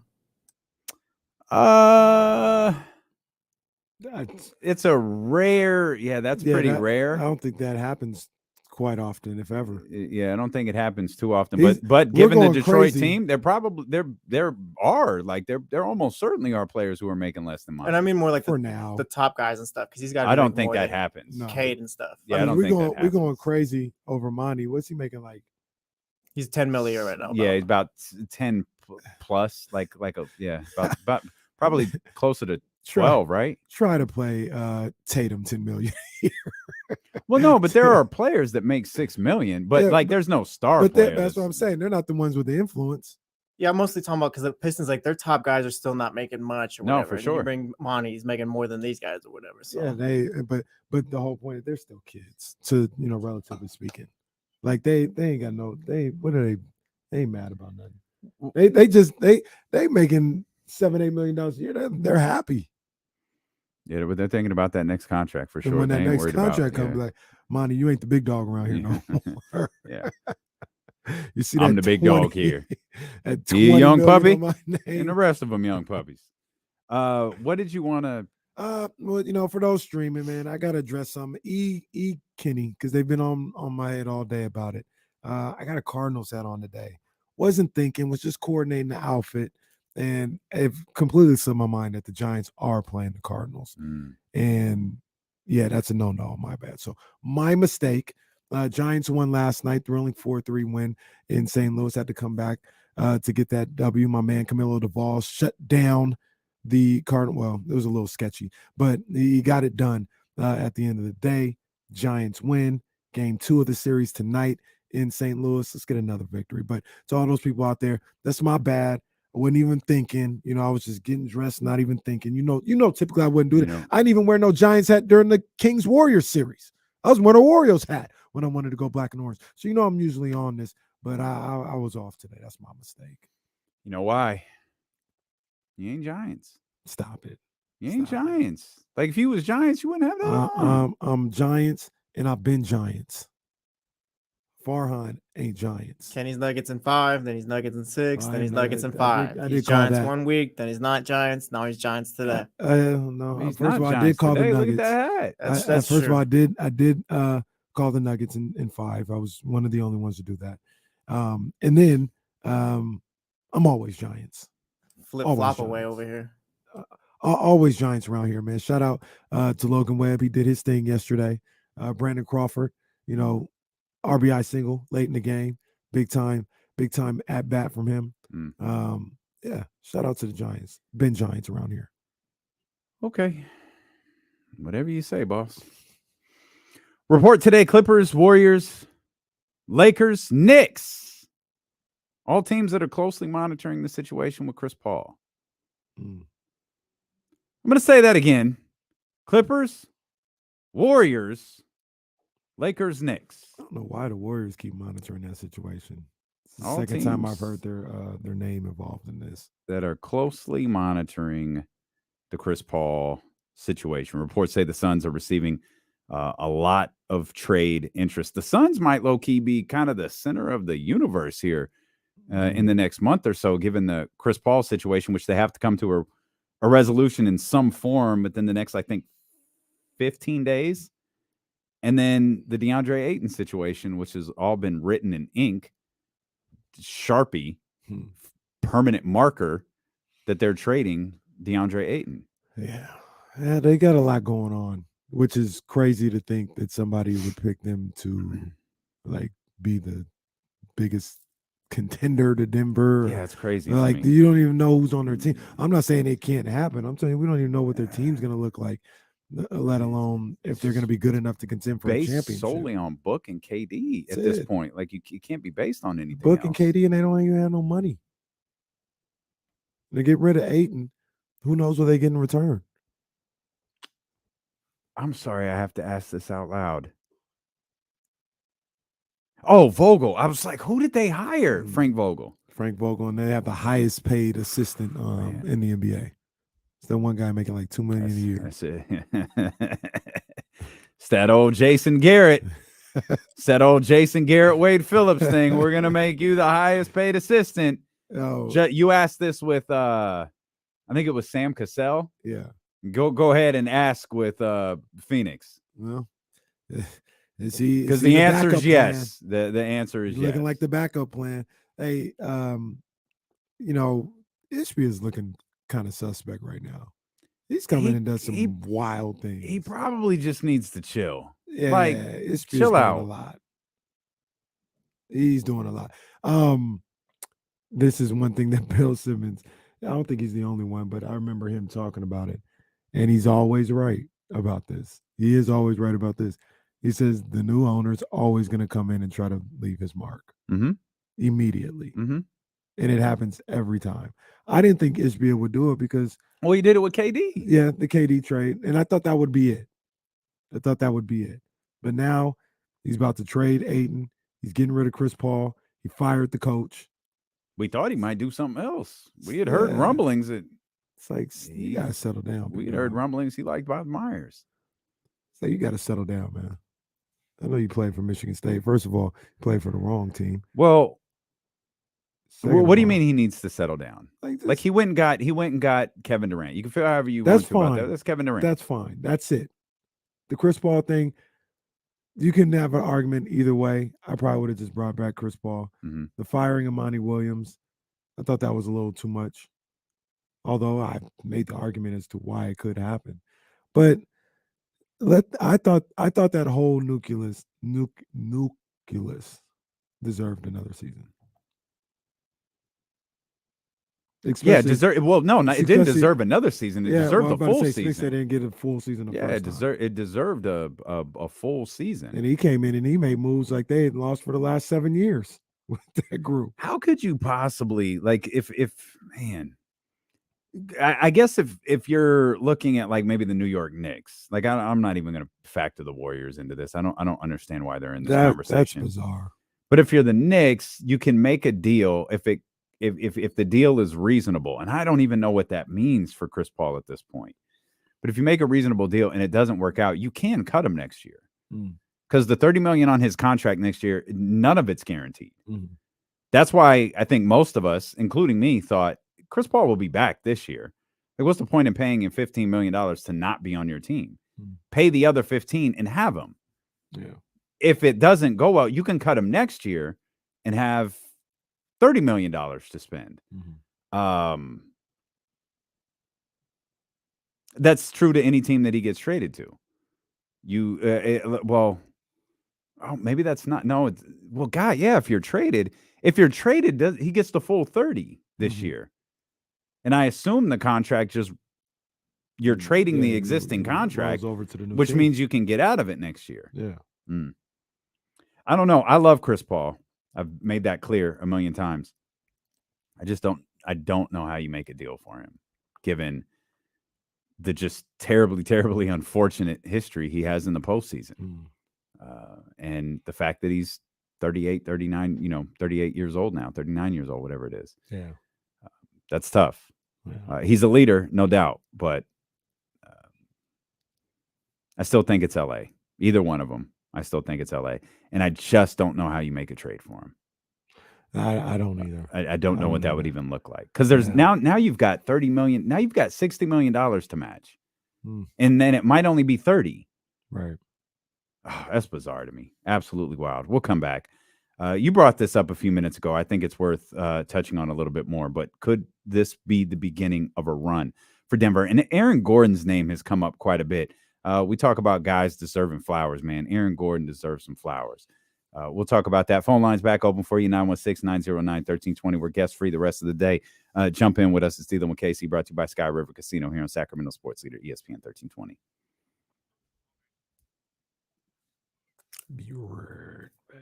You think the Suns trading for KD was a mistake? Kinda. Yeah, kinda. So let the games begin. He just gave up so much for him at this stage in his career.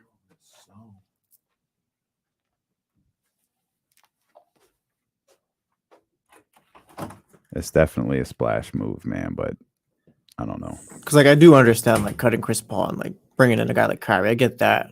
I can understand that, too. Because, in theory, you are better. Mm-hmm. Yeah, I can understand that, but the KD one is tough for me. Got it. It's tough for me.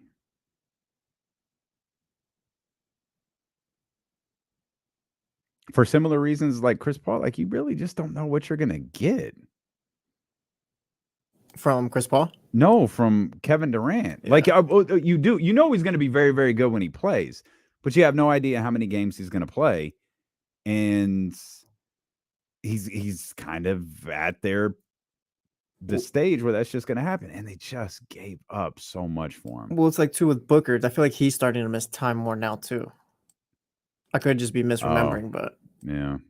Well, he definitely. Yeah, I mean, he missed a ton of time this year. Yeah, so you have times where both those guys are out. Yeah, Ramsey. I think Phoenix traded all of their damn depth. I thought Phoenix still had a good team. I'm KD. That trade's presented to me. I'm like, hey, wait a minute. The hell am I going to? I don't think KD cared though. KD seems like maybe he didn't. Yeah, maybe he didn't. Maybe he didn't.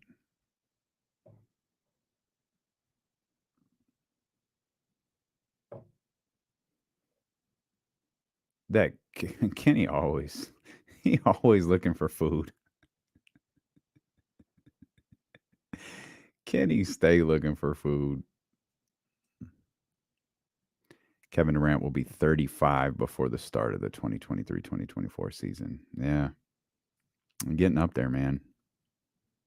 He's getting up there.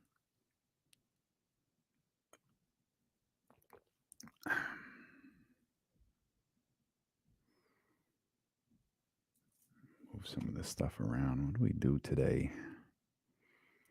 Nuggets Celtics, we did that. We didn't do this LeBron thing. We talked about Davion. Talked a little bit about Dillon Brooks. Probably go back to the Dillon Brooks conversation.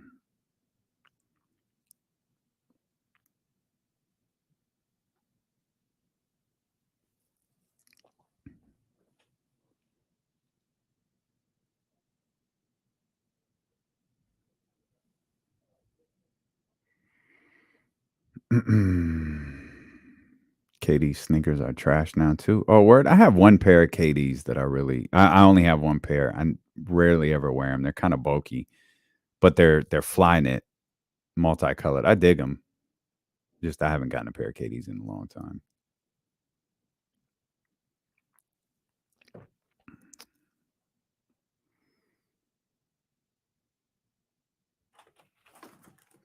I could definitely see Dillon Brooks in Phoenix. Oh, that's interesting. Get a little bit of that defense back. See that. I don't know what their cap situation looks like or what he's looking for.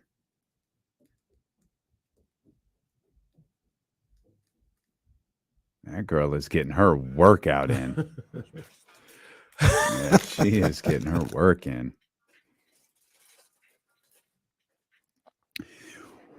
One of the big conversations today surrounding the Denver Nuggets has been, is this the beginning of a run for Denver at the top of the NBA? There was a lot of talk about dynasty last night. And Michael Malone was willing to bring it up. Jamal Murray was willing to bring it up. Jeff Green. By the way, Jamal Murray's interview on Scott Van Pelt is worth searching out.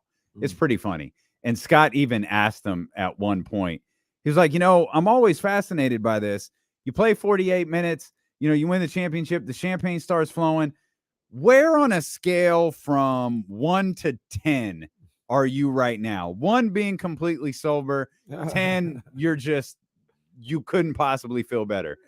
And Jamal wouldn't answer him, which was kind of funny. And Jamal was like, I don't know if he didn't know where the camera was or what, but he kept looking off camera. He just kept looking in all of these multiple different directions. And because Scott is a incredible pro, again, shout out to Scott Van Pelt. He's just introducing Stephen A. Smith for whatever Stephen A.'s hit's going to be. Mm-hmm. And just as Stephen A.'s going, he goes, hey, Stephen A., sorry, I know this doesn't happen to you often, but Michael Malone is here, and I'm not going to make him wait. So we'll see you tomorrow on First Take. What did Stephen A. say? He said, "Oh, it's okay. I got you. Okay, thank you. I got you." And then SVP swivels his chair around, grabs his Michael Malone notes, and gets right into the conversation with Michael Malone. SVP, just by far the absolute best thing on that network. But Michael Malone was openly talking about this being the beginning of what Denver's doing. Like, they accomplished their goal this year, but believe they can accomplish it again next year. Mm-hmm. They see this as something they can do moving forward.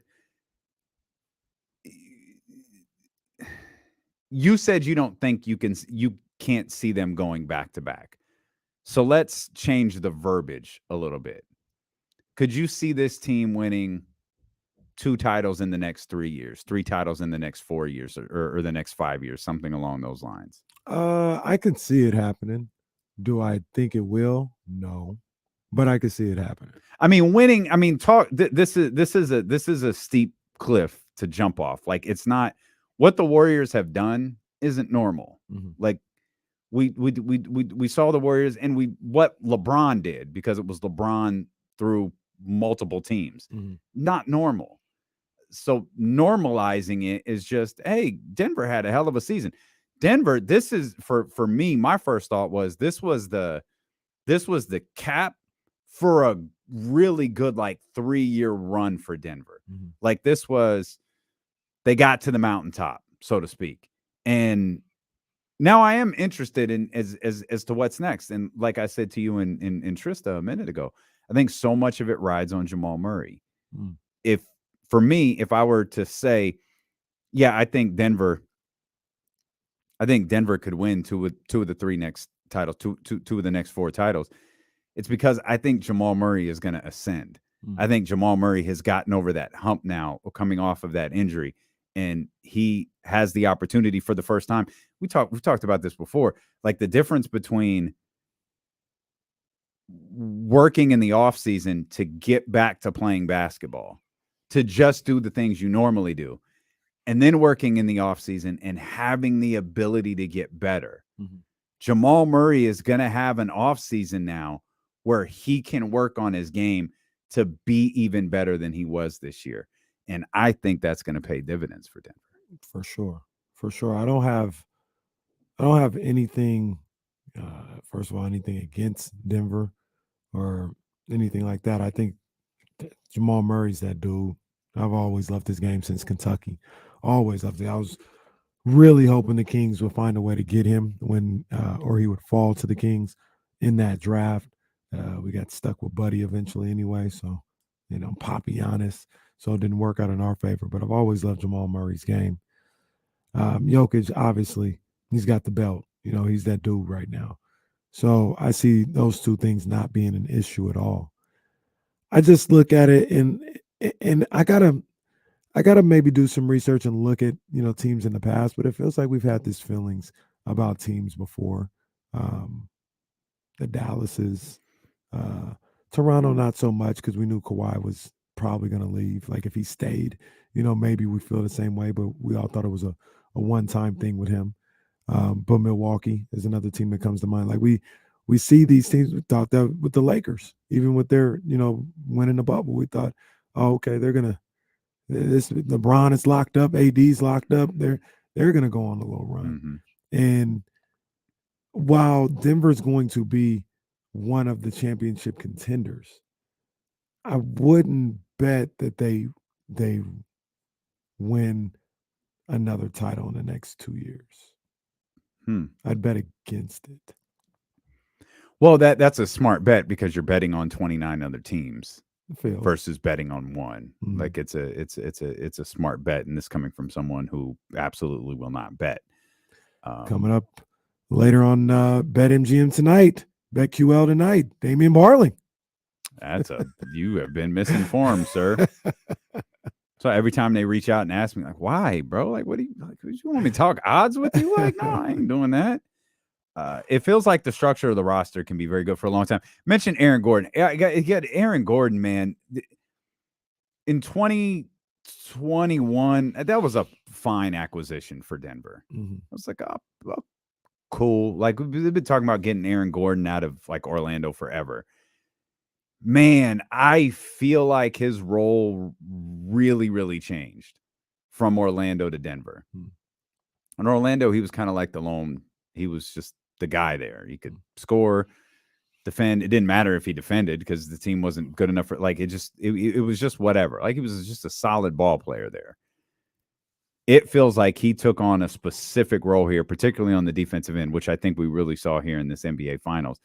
But an acquisition from 2 years ago, I was like, it's a good acquisition for Denver, to turning into a potentially championship difference-making acquisition for Denver. Aaron Gordon, I think, deserves a ton of credit for taking that on. A guy who was scoring points in Orlando and being asked to come in and be like, well, at best, you're probably the 3rd scorer here. And that's at best. Like, we run everything through Jokic and Jamal Murray. And I think he deserves a ton of credit for that. I think he played really well, too. He did, absolutely. And I don't want to say changed his game, but he was focused on the right things. that would help this team achieve their ultimate goal. Like, I got to be a little bit more of a rim runner or be in the dunker spot, but really focus on the defensive end. And he accepted that. Mm-hmm. They don't get to this point if he doesn't accept that role from a guy who was a big time scorer his entire life, made the money like a big time scorer and a franchise type player. And he accepted that role and excelled at it. Not only accepted it, but looked to excel and be, a top flight defender, both on the perimeter and sometimes on the block as well. And he deserves all the credit in the world for buying into that and doing what was best for the team and doing it really well.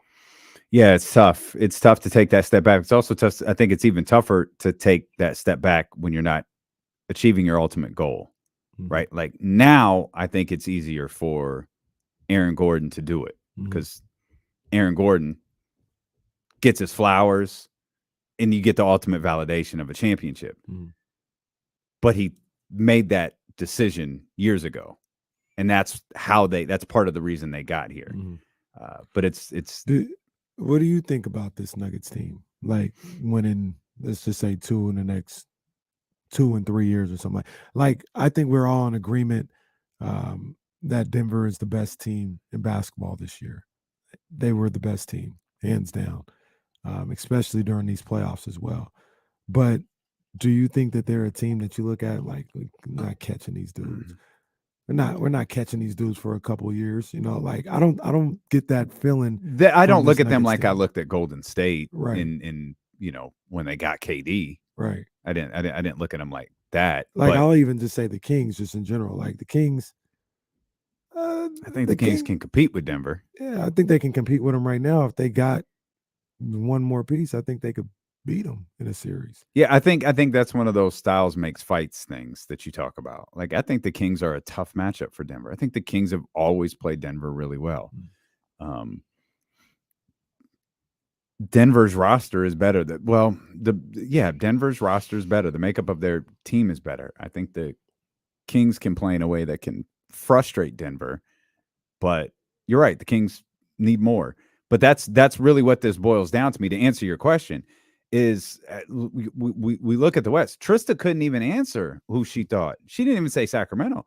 She couldn't answer who she thought would kind of be in that kind of upper tier category with Denver next season. So for me, it's like, if I can't definitively say it's the Clippers or the Kings or the Lakers or the Warriors or the Thunder, then I'm going to say it's the Nuggets because I've got to have a team represent the West, right? Yeah. Now, that's not how sports work. Stories develop. Miami Heat, a perfect example. The Los Angeles Lakers, like it or not, another example of a story that develops through a season. A team that changes isn't the right word, but a team that ascends during the season. So it will happen next year. Will it be Sacramento? Will it be Memphis? Will it be Phoenix? Whoever. Right now, though, which your question is being asked to me right now, yeah, I could see Denver doing it again.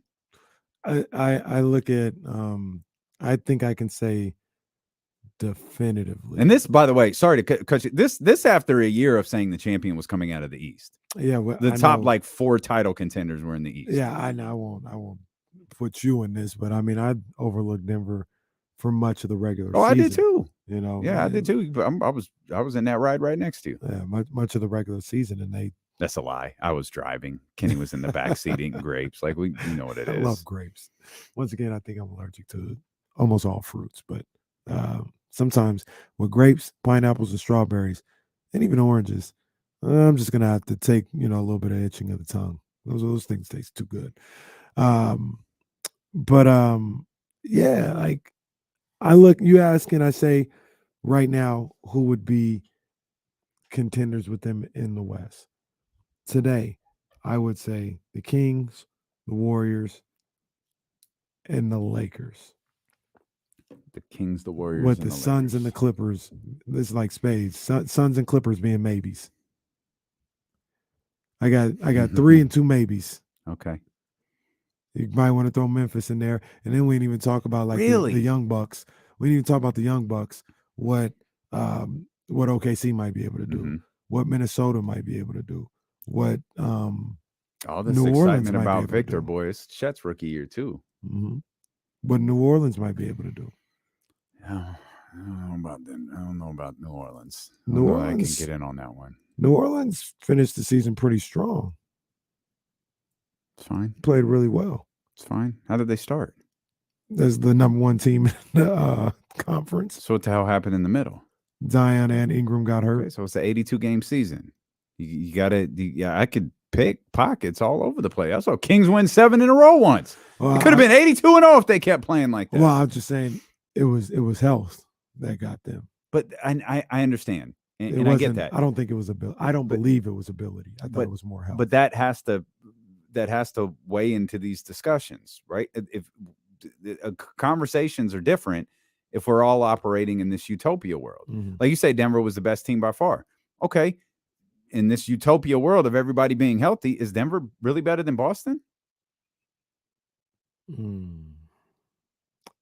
I feel a little different about Boston than everybody else does. Did you tell me Boston's not good? Yeah, they are. But you said it's Denver better than Boston. So I think Denver probably is. I don't think they are. I don't think. I know you hate Marcus Smart. Denver's not better than Boston, in my opinion. But it doesn't matter because that's not how this works. Maybe the Pelicans will be untouchable next year. Maybe the top 3 seeds will be Denver, Memphis, and New Orleans. Well, I mean, the Kings will be. Maybe Rudy Gobert will be a star next year. Well, now you're just getting out of damn control. Hey, I'm just broadcast control.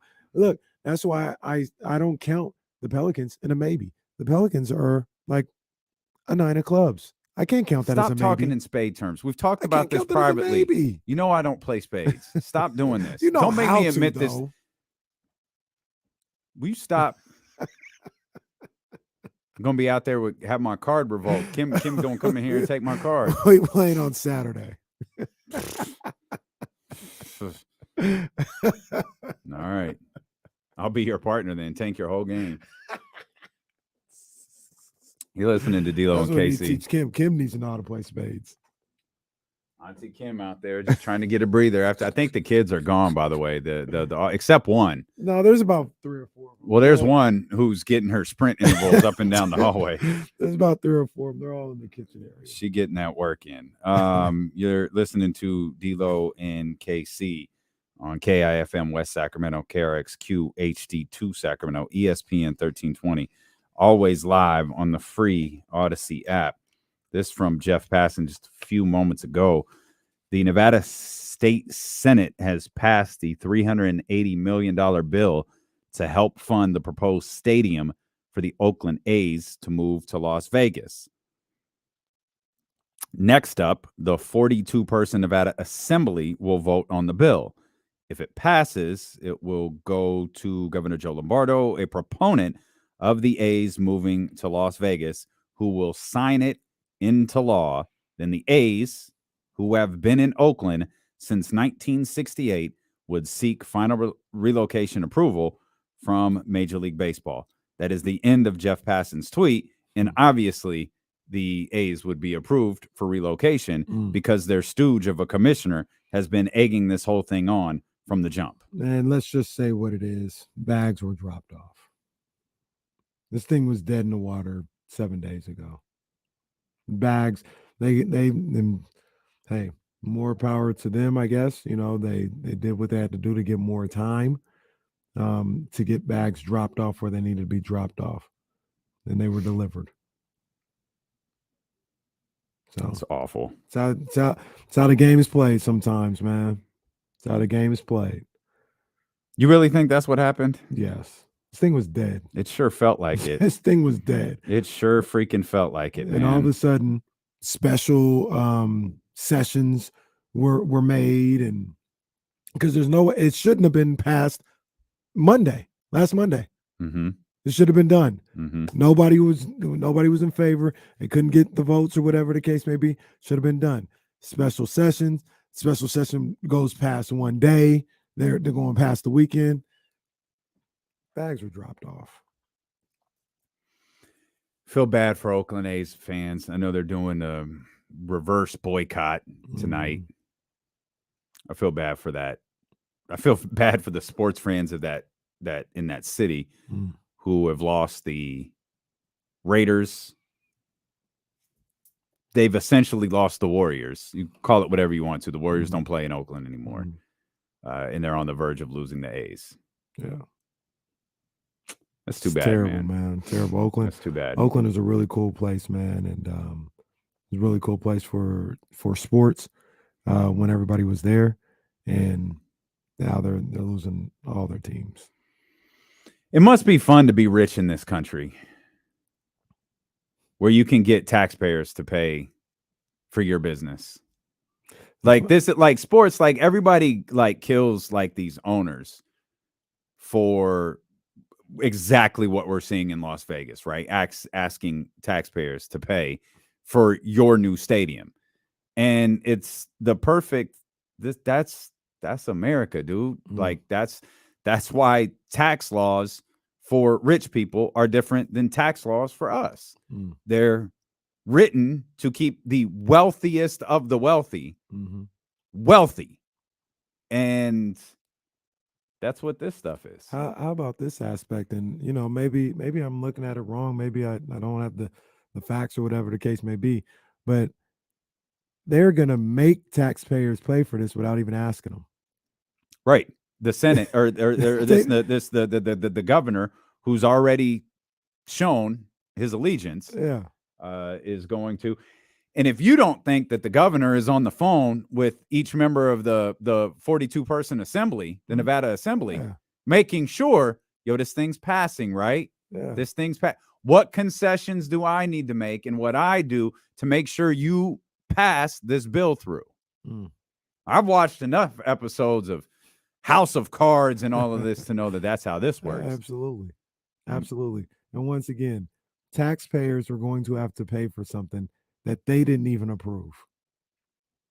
Little Johnny and Susie now got another bill to pay, essentially, for something they didn't even have a chance to say yes or no to. How does that work? Like, how does that work? Like, somebody got to break down how this happened. And they frame it.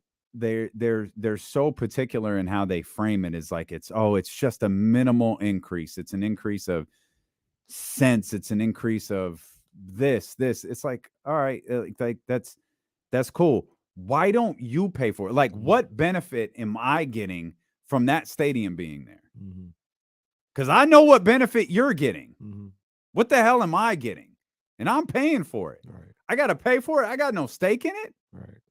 Shoot, at least when I go fund the casino, I know I at least got the opportunity to get something out of it. Right. I might not, but at least I have the opportunity to get something out of it.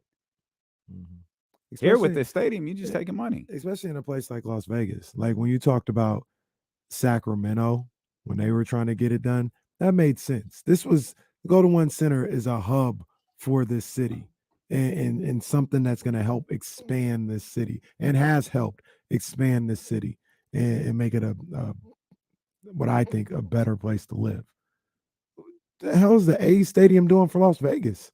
Nothing. And I don't think Sacramento paid for the Golden One Center, if I'm not mistaken. No, but that was like the proponents would say, no. That was for the new ARCO when they put that bill on the and it didn't pass. Right. Of course, they tanked it. Like the Maloofs bailed at the last second. And that was such an odd thing, too, because that was like a Sacramento County bill. Like where I live now, I couldn't vote on it. It was a Sacramento County bill. Well, I think you technically live in Sacramento County. I do. I'm Sacramento. I'm gonna always be Sacramento. Okay, bro. Shut up.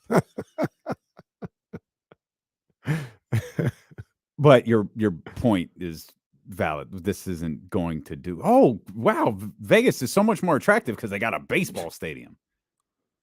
No, I think they're good with T-Mobile, the 10 other arenas they have, and Allegiant. Yeah, that's your sorry ass baseball stadium. And look, I'm even like, I think it's, I love Las Vegas. I love baseball. Like, it's cool to have a baseball team there. I think it's going to be really cool. It shouldn't be the A's, and it shouldn't be something that the people don't get an opportunity to vote on. That's something that I guess I'm just kind of stuck on. Like it's kind of crazy.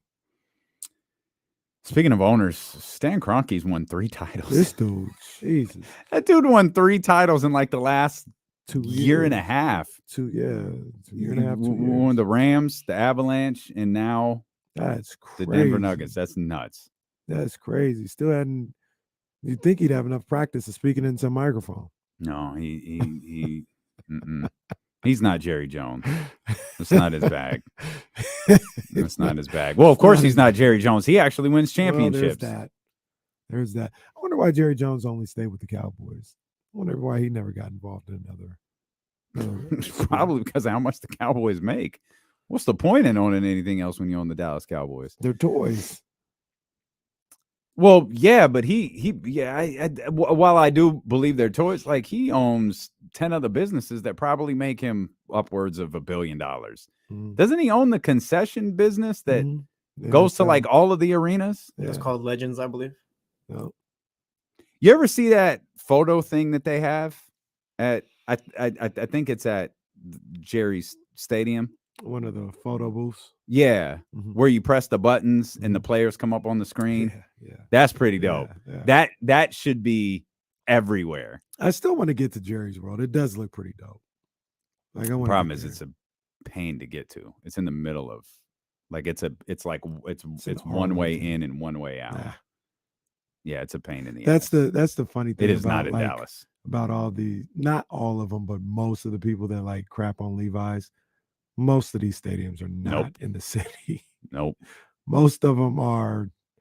I think Levi's might be the farthest, at like 40 miles away, but most of them are like 25 to 30 miles away. Yeah, I was gonna say Arlington. It might not be 40, but Arlington, like it's AT&T, right? AT&T is not close, right? To Dallas. It's like an epicenter of whatever the team city is.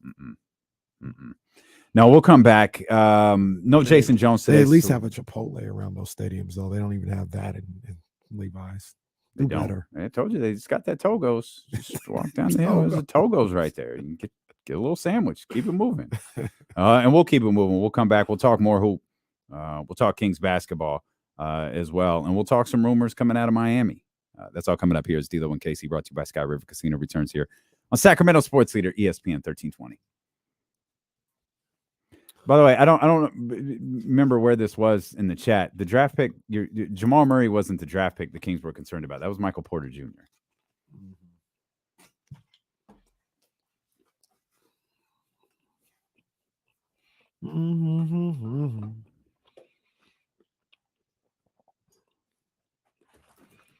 Yeah, I saw that too.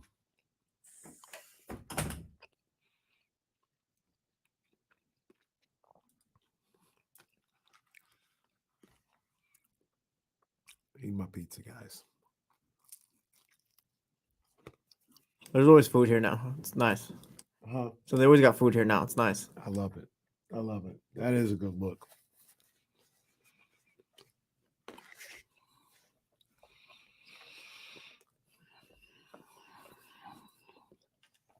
Who said that?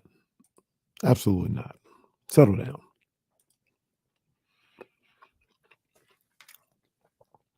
I'm gonna have to go back and watch this Spence Crawford press conference. Did you see the face-off, Jesse?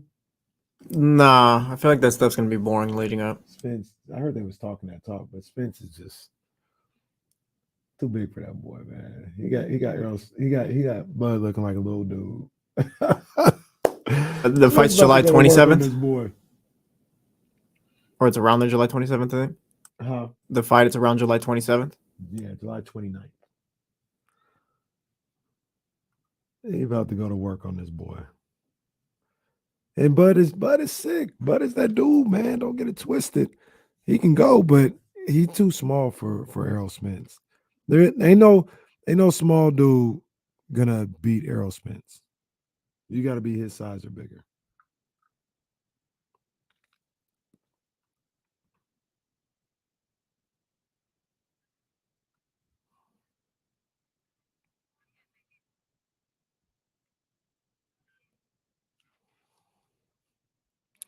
It's not about the height. It's about, I was going to say something else. But Errol Spence isn't losing to a smaller guy. I'll just tell you that. Errol Spence is not losing to a smaller fighter. He's not unbeatable, but he's not losing to a smaller fighter. Not the way he fights, not the way he handles business. He ain't losing to a smaller dude.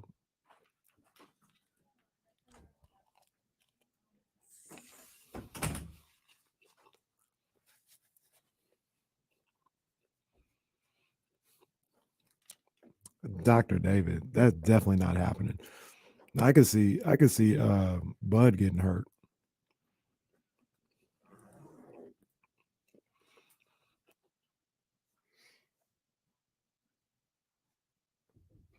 Y'all need to listen to me about this boxing. I always be right, except for what happened last weekend. Don't worry about that. Other than that, I'm always right. You see, it's probably going to be Canelo versus like Charlo or that Badu Jack guy who's a cruiserweight. Yeah, I think it'll be Badu Jack, and they're going to Saudi. It's one of the worst trends in sports. Going to Saudi Arabia. They said Wilder and Joshua might be in Saudi Arabia. Boo. Lead up for Canelo versus Charlo would be the best. I think he fights Badu Jack. Badu Jack had one of the worst cuts I'd ever seen in my life. Ugh, it's disgusting.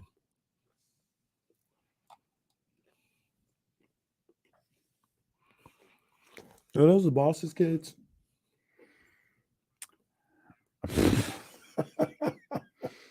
I'm not sure.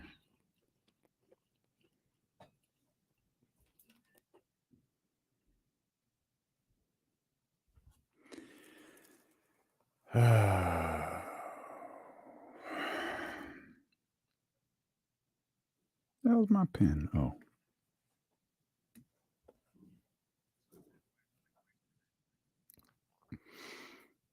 A regular day? Yeah, it just feels real regular today. That's Tuesday. Nobody care about no Tuesday.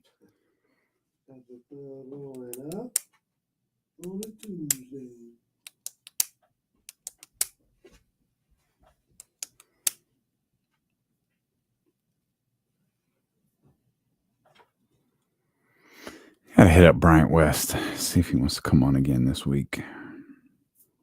Check in with Will Z.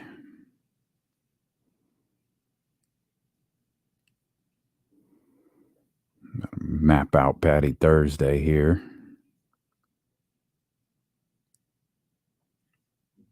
Thursday. I got yelled at by the Queen Bee. She said, I, as in her, need some more merch. She said, I'm going to go to the site myself. Some t-shirts.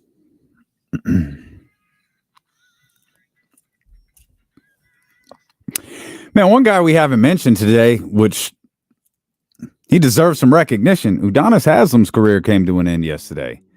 A tremendous run, a one-of-a-kind run with the Miami Heat came to an end. Udonis Haslem, 20 some odd, I think it was 42 years old.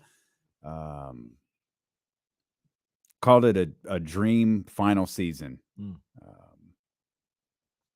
And yeah, he walks away. He walks away from, again, 42, but doesn't play much, but like few will exemplify Heat culture the way Udonis Haslem does. I mean, I think first you'll probably think of Pat Riley. You know, next year you're probably going Haslem and Spoelstra. Haslem has been a part of every Miami Heat Finals appearance, which is just amazing. Man. And you want to take that a step further. I mean, what the career he's had in Florida. He's from Florida, won state championships there as a high schooler, went to the University of Florida, won the only back-to-back national championships there, and then gets to stay home again and have that career he had with the Miami Heat. Man, that's a Kenny Caraway-like career. Because if I would have like had my way, won a state championship, McClatchy took Sac State to the tournament and then played for the Kings for 15 years. Well, what you're doing now is close enough.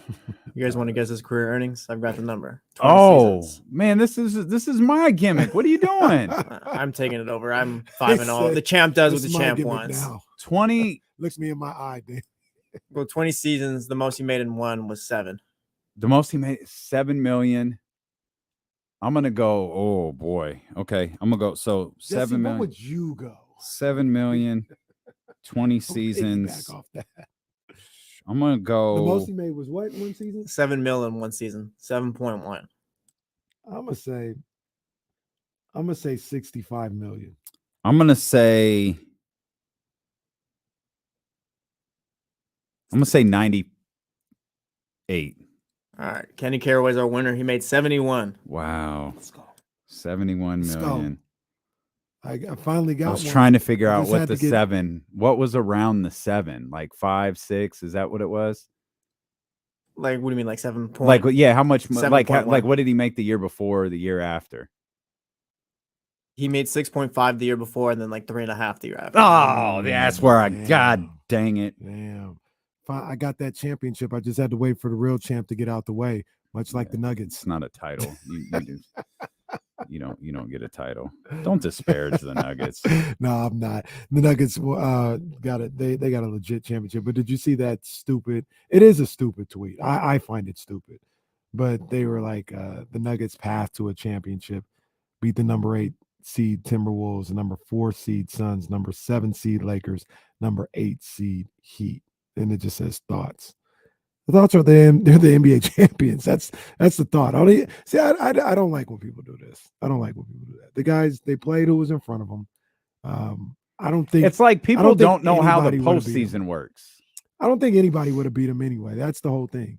Like, I don't think if they would have went against Boston, they would have lost. They would have beat Boston in the finals. They would have beat the Sixers. It doesn't matter what they would have done. They played Miami. They beat Miami. These conversations about like diminishing titles is stupid. Whoever tweeted that, dude, shut the hell up. You're dumb. Now, if they would have played the Kings, that'd be a different story. Well, the Kings would have swept everybody except for Golden State.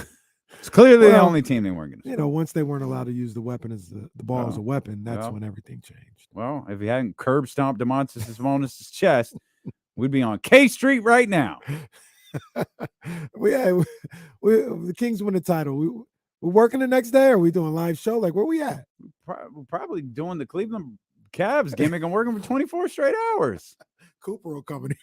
Get Cooper back in here and have that the him and his 2 brothers on here on the show. Yes, the definitive answer is yes. No, I mean, where are we doing the show? Yeah, we're in the studio. We're live. We're probably just holding our phones like we're walking around downtown Portland doing our show.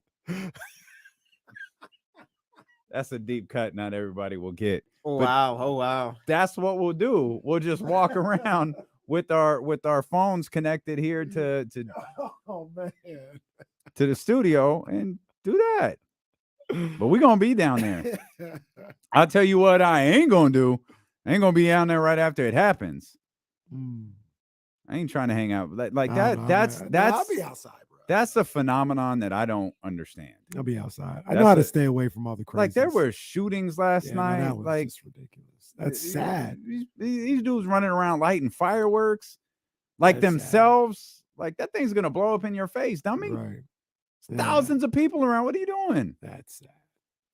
I want to believe we'd act better, but we would. You just never know. We wouldn't. The scene downtown. Yeah, on K Street like Chris Bosh. Bro, this episode of D-Lo KC been wild, bro. It's been wild. Zion and his yams and exploding and all this other stuff. Now Trysta kept talking about Zion eating, and I didn't know. Bro, she said normalize spitting in mouths. Like, that was. It's probably the worst possible day for bring your kid to work day. I would have, if Cooper was in here, I would have kicked the kids out. Like, nah, you got to go. Like, between our Corners of the Culture recording and this, it was a tough. It was a tough day to bring your kids to work. It was a wild day. You know what I thought about too? Yesterday we were having a look back at the NBA season. We didn't even mention Kyrie. Kyrie happened this year. Oh, wow. Kyrie Irving happened this year. Kyrie. That's how crazy the season was. Like, I don't even think it was in any of the little memes either. Like, Yeah, I don't even know how you put that in a meme. Yep, you're right. Put his face there. Kyrie happened this year. Wow, that was this year. Got suspended, and then the Kings beat the hell out of the Nets, and KD said, yeah, bring him back. If you make a move for Kyrie at this point, are you counting on him missing time during the season? Like, not even with injuries or whatever, it's just something's going to happen now? It feels like that's the case. It feels like that list of players that you're doing that with is getting really long. Well, so because we talked about that with KD, with Chris Paul. Yeah, and we talked about that before, but we could bring it up again when you talk about next year. I mean, who's playing 75 games next year? Is Steph Curry playing 75 games next year? KD's not. Maybe Booker is. Ja's not. You know how many? Ja's not playing 75 games. Adam is a jerk if he drops the suspension on a Friday. Yeah, well, look, it's the least he could do at this point. They got a parade, probably tomorrow? Thursday. That Jokic wasn't interested in attending. Jokic made me laugh. Like, Jokic just wanted to go home. He was like, get me the hell out of here. That's why nobody want to watch y'all. Well, it's not wrong. So what's the cutoff for he misses too many games? What's the number? 50. 50 games played. Kyrie played 60 last year. Some would say 60 is the cutoff. I say 50, but he played 60 last year. He played 29 the year before. 54 before that, but that was 54 out of 72. Mm-hmm. He played 20 the year before that. Didn't he shut himself down? Yeah. If I recall correctly. Come on, man. Boston was 67, 60, 72. Or I'm sorry, that's 67 and 60. Cleveland, 72, 53, 75, 71, 59, 51. So I don't think you can do this because of the 2 seasons, but it feels like he's played as many games as Steph Curry has played in the last 5 years. Oh, calm down, Jeff Van Gundy. Don't do that again. But I don't think he can say that because he has 2 seasons. He shut himself down, so he played 20, and then. But Steph missed a large chunk of that year, didn't he? Yeah. So here's Steph's numbers: 56. So it's 56 versus 60. Yes, going backwards. 64. That's 64. 63. 5 in the 2019-2020 season. And then 69 the year before that. Nah, Steph still plays more than him.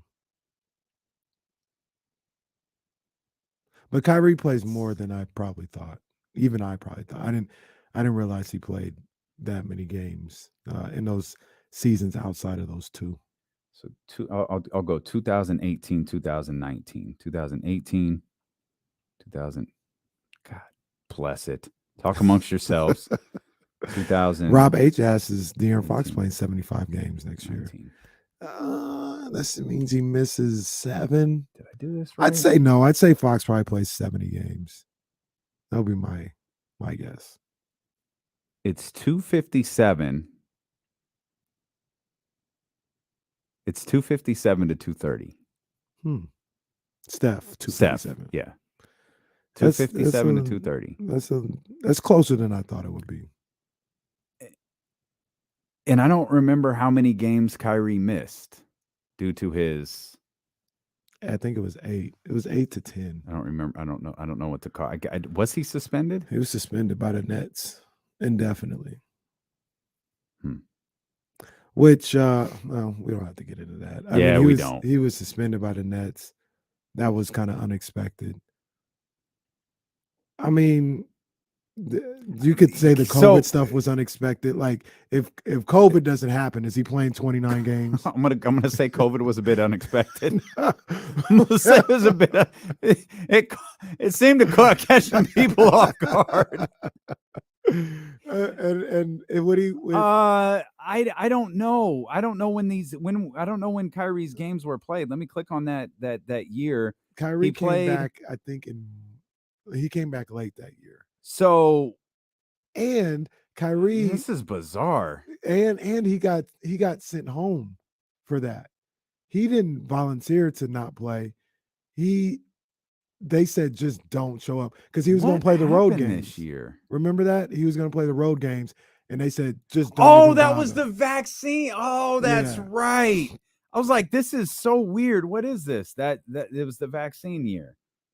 All right. And he decided he decided not to get the vaccine. Yeah. And he's like, I'm going to play the road games. And the Nets said, no, you're not going to play any games. Okay.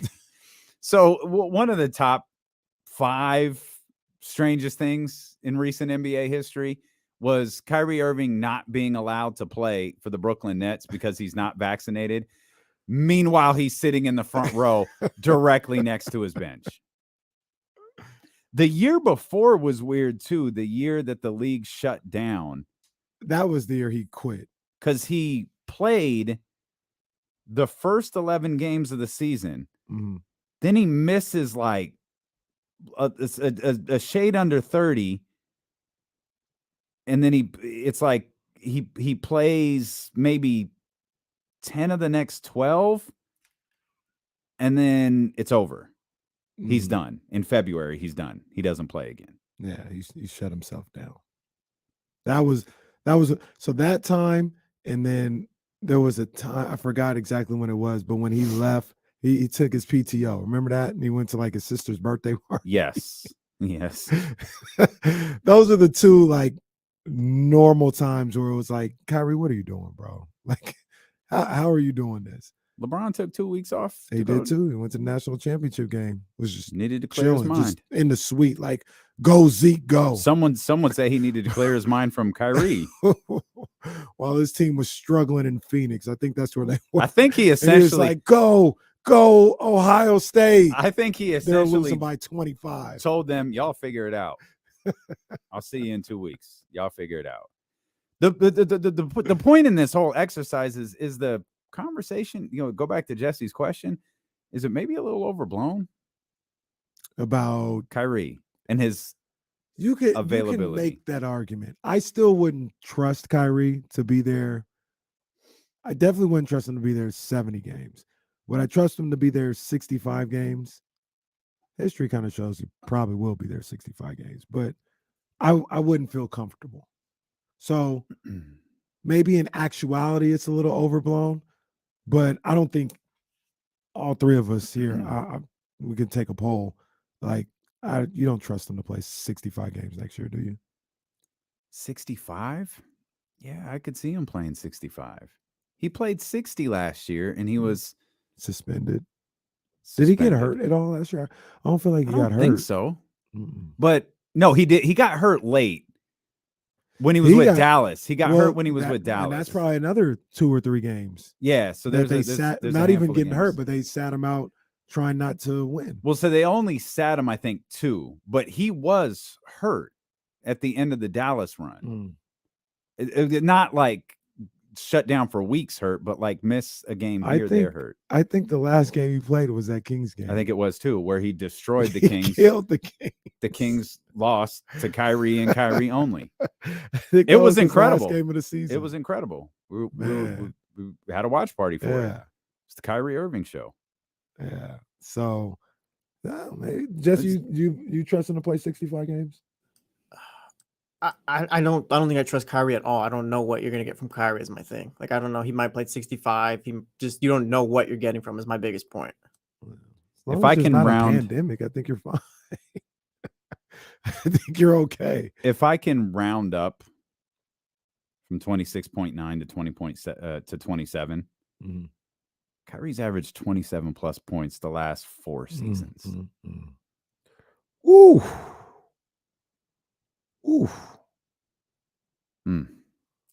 How old's Kyrie? Is Kyrie kind of slept on? Yes. Kyrie's stuff outweighs his game. Mm-hmm. He's 31, by the way. Which is insane. 31 years old. It's insane because he's so good. Yeah. Like upper room good. Mm-hmm. Mm-hmm. But all that other stuff, even if it's not harmful stuff, even if it's just outlandish stuff, it's always something. It's the earth being flat. Yeah. Then it's not being vaccinated. Then it's wasn't he a proponent? He didn't want to go to the bubble. He didn't want the bubble to happen, and he wasn't going to go anyway. He didn't want. He said, he didn't want to go to the bubble, and he didn't want anyone else to go. He said, "I don't want to go to the bubble." Kyrie, you wouldn't be eligible to go to the bubble. You're not playing. You're out for the season. Oh, there's that too.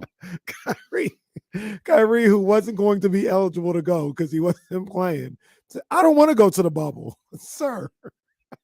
You're already not going." Kyrie's a weird dude, man. I don't know what to say. Was KD on that Brooklyn team? Was that the year he was recovering from the injury? Mm-hmm. Yeah. Kyrie, that's just where Sean Marks blew it. That team was good. They were good. That bubble team was good. They had LeVert, who was balling in the bubble. They didn't even have Spencer Dinwiddie, who was like he had a not trying to be funny. He had a brutal case of COVID that I think he said lasted months. Mm-hmm. Yeah, he wasn't there. D'Angelo Russell wasn't there in the bubble. He was already gone. Man, who was there, Paul? I just remember Karis LeVert, because Karis LeVert, I think, went toe to toe with Dame in one of those bubble games. Mm-hmm. He was going after. King City fan on Twitch says maybe Kyrie doesn't really enjoy playing basketball. Maybe he just loves the money and the celebrity of it. There's a lot of NBA players I think that about. Kyrie Irving is not one of them. Yeah, I think it's the exact opposite. I think he loves playing basketball. I don't think he likes the celebrity. I completely agree with you. I think 100% he gets agree. Distracted and annoyed by everything that comes with playing basketball at this level. I'd love to have an hour-long conversation with Kyrie Irving. I would too. I remember when he was on the Etceteras. Mm-hmm. It's very good. Yeah. It's very good. Yeah. I also my opinion on him hasn't changed though. Mm-hmm. I think he wants to be the smartest person in the room. Mm-hmm. And he's not. He's just not. And sometimes people like that, like I don't know if they're willing to learn. Mm-hmm. You have to listen to learn. And I don't know that he wants to do that. I think he wants to debate. And he wants to tell you why you're wrong about something. Mm-hmm. And he talks about reading. Like he did that on the Etceteras. Like he talked a lot about that. I just don't know what information he retains when he's reading. Because sometimes what was the example this year? He had an example this year where I'm like, that's Kyrie right there. He wants to be the smartest person in the room, and he sounds silly. See, and I think you can read all the books you want. Oh, it was the link stuff when he was asked direct before it got like crazy. He was asked about and he couldn't answer. He couldn't answer. Like he was asked what was in that book that drove you to want people to read it, and he couldn't answer it. And I've long maintained, and I believe this to this day, Kyrie didn't read that book. He read about it somewhere and posted it. I don't think he read it. I don't know if he knew what was in it until after he posted it. Yeah, I just think Kyrie, you can read all the books you want, but your personality is still your personality. And I think he feels like he's a step ahead of everybody. Or I also think like it's kind of hard to explain, but he's like, you're not gonna out talk me. Like if we gonna talk, I'm gonna talk, and we could do that. We can not talk, and that's fine. But if you want to talk, once you say, like you said, get in a debate, you're not gonna out debate me.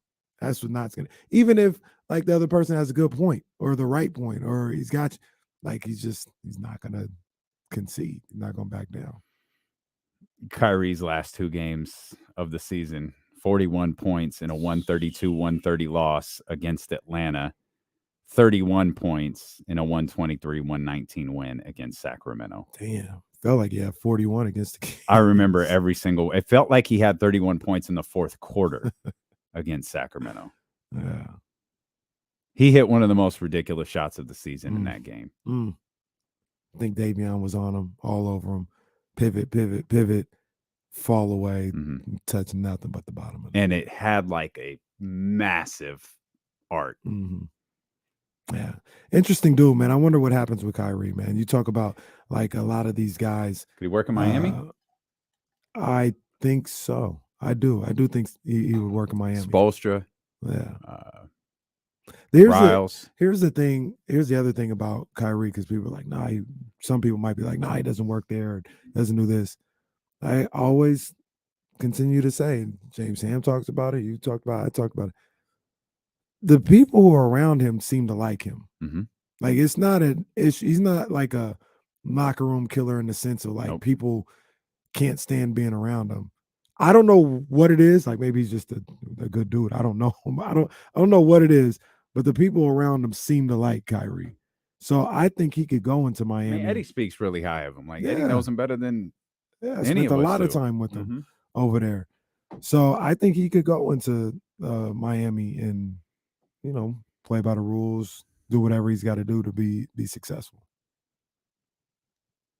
But I was going to say, you talk about Portland being one of the epicenters of this offseason and Phoenix being another epicenter as well. I think Kyrie could be one of those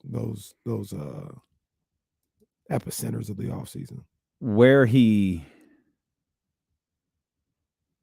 I hope he doesn't stay in Dallas. It just doesn't make sense to me. Don't stay in Dallas. Like, literally do whatever you want to. That seems like a waste of his career. Like he's not going to be part of any type of playoff run. It doesn't feel productive. It's a great call. It's not productive. It just doesn't feel. It doesn't feel productive. Does Tyler Hero fit in Dallas? Sure. What do you mean? Well, I mean, if you like, I feel like, I mean, you're probably gonna have to deal for Kyrie, right? If you're Miami, it's gonna be Tyler Hero. Oh, got you. Okay. Basketball wise, trade. Yes, he fits as well. Oh, got it. Took me a minute. Okay. Yeah, got you. Took me a minute. But the question is always going to be with Dallas, what is Luka going to do? Is Luka going to play, pass the ball, not dominate the basketball? And one of the issues with Tyler Hero in this particular situation is it's going to be another guy that's not a great defender coming over there and playing with Dallas. So Tyler Hero, for whatever reason, kind of reminds me of Tim Hardaway Jr. with the way he plays. A little better handle, a little better off the bounce or whatever. But that type of basketball term here, sniper from the perimeter, that type of guy. So it's a little redundant, I would say. I say because of that. Yeah, maybe you're right about Kyrie being a kind of an epicenter as the next couple of weeks get underway. If you were the Lakers, would you take Kyrie or Chris Paul? I would take Kyrie. I would take Kyrie Irving. Kyrie probably played more games than Chris Paul. Kyrie could be. Chris Paul's around during the regular season. I take that back. Kyrie could potentially be a dominant scorer where not if one of those other two guys are out, but when one of those other two guys are out, you could have, again, we just went over this. Dude has averaged 27 points per game in the last 3 seasons, every season, the last 4 seasons, excuse me. He is a incredibly gifted scorer. And yeah, Chris Paul plays in the regular season.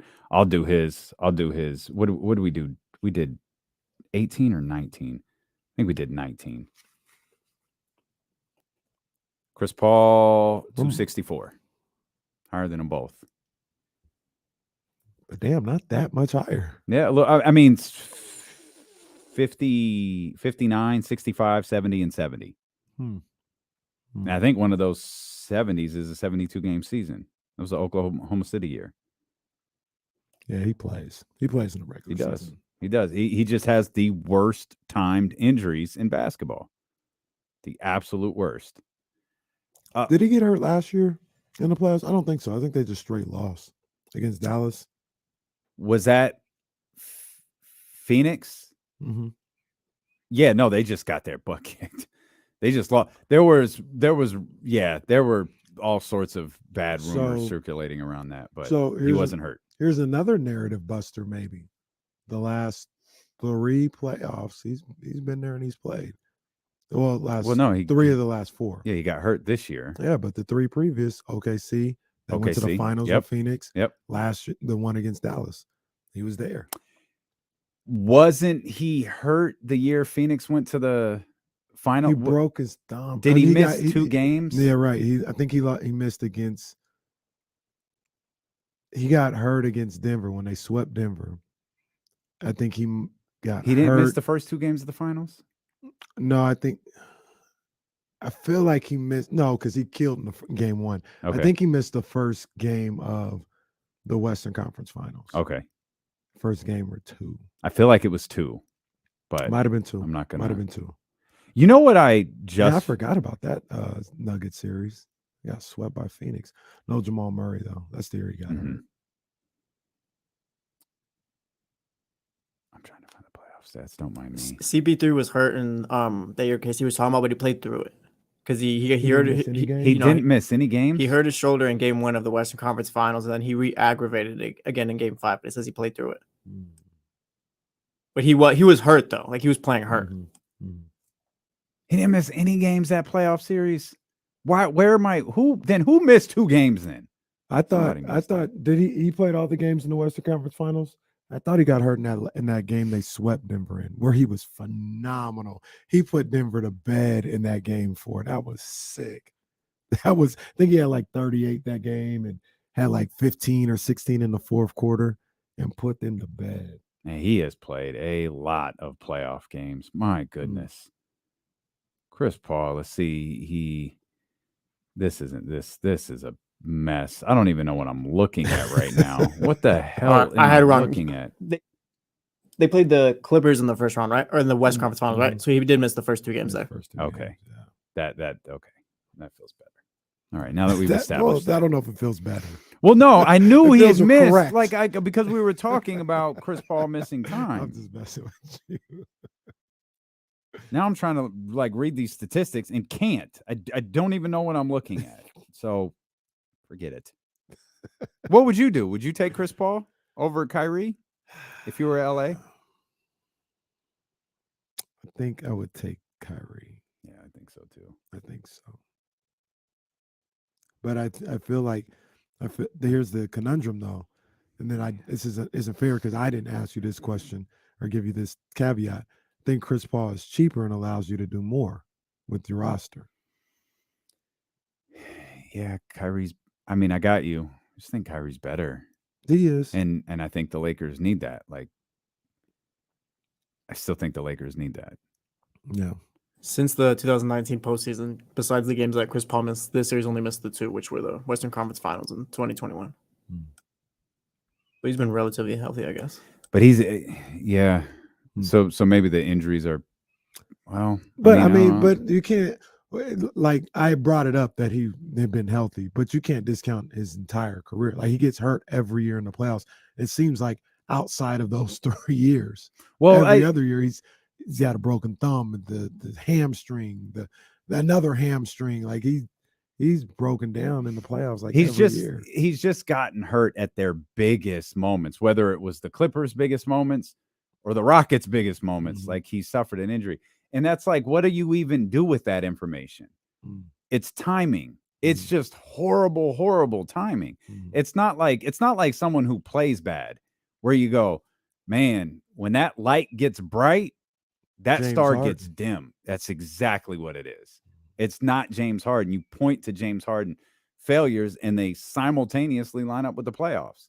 Chris Paul just happens, I don't know how you can control that if you're Chris Paul. Chris Paul spends 11 months a year taking care of his body. They get to that 12th month where they're playing in the most important playoff game, and something happens. Yeah. There is something, and we could spend more time on this tomorrow, but I've had it just noted, and I wanted to ask you because we were talking about Dillon Brooks earlier with Sacramento, and Bleacher Report mentioned Josh Hart, Dillon Brooks, in addition to Harrison Barnes. Is Dillon Brooks better than Harrison Barnes? Is Dillon Brooks a better option than Harrison Barnes? I don't think so. Once again, we're talking about a starting player. When I say I want Dillon Brooks here, I always think of it as a roster spot off the bench. I would take him off the bench. Now, Dillon Brooks is agent, and Dillon Brooks may look like, man, come on, you're kind of crazy. Like, I'm a starter in this league. I played for the last 3 years with this playoff Memphis team, started and performed at a relatively high level. What you mean off the bench? That's how they could be looking at it. But I look at him as a good option off the bench. I think he's miscast in Memphis as being this guy that they rely on to score and do all this other stuff in the starting lineup. I think essentially he's better as a bench guy, and depending on how he's playing, if he finishes the game or not. So I said to say, you talking about starting small forward? No, Harrison Barnes is better. Okay. Josh Hart? It's a little closer. Josh Hart to Harrison? Yeah. So you like Josh Hart more than Dillon Brooks? I do. Josh Hart you see as a starter replacement for Harrison Barnes. I can see that more than Dillon Brooks. I don't know if Josh Hart is better than Harrison, though. When it comes to free agency, please correct me if I'm wrong, because I feel like over the next 17 days, we might just start talking in circles. When it comes to free agency, for the Sacramento Kings, again, I'm saying free agency only. There isn't a better option for the Sacramento Kings at the starting forward position than Harrison Barnes. I don't think so. Now, we could talk Cam Johnson. We could talk restricted free agents all you want to. I don't know how far that gets you in any conversation. Isn't Oubre unrestricted? Kelly Oubre is. I'm interested. That's a debate, or maybe not a debate, a conversation we could have. So we could have this. We could talk more about this tomorrow. So, but you got to give me something here to teach. You got to give me something to work on tonight. Tell everyone listening you'd rather have Kelly Oubre over Harrison Barnes. I can't say that because that's what I'm asking you. I can't say that today. So that's what I mean about the next 17 days. We have talked this thing to death. Harrison Barnes might be the best option for Sacramento at that position. Absolutely. Man. Which I always come back to that too. And like I said, we will talk about again. But This I always is the come back to, if you're gonna move on from Harrison, you have to know this guy is better than Harrison. And Barnes. this is the restricted versus restricted issue. Like you can love all of these other players, the Cam Johnsons, all those guys, all you want to. You can't just go sign them. But look, I even said this as well. I don't know if Cam Johnson is that much better than Harrison Barnes. I know you get younger. There's that. But I don't, and he's a better shooter, but I don't know if Cam Johnson is that much better, if he's better at all, than Harrison Barnes. We're not going to figure anything out. I really don't think we are.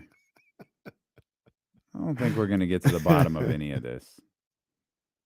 Does it change that Harrison would be there for like the next 4 years, though? And that comes into play, right? Where I said, if you're the Kings, this is your opportunity to get better for maybe the next 2 seasons. Like this is whatever you think that is. If you think Harrison is getting better, if you think moving on and getting somebody else is getting better, this is your moment to improve. If you think getting Keegan Murray at the 3 and go getting a Naz Reid or something like that is getting you, this is the moment, because the contracts are pretty set for the next, I'd say, about 2 years. And I'm assuming Sabonis comes back. Yep.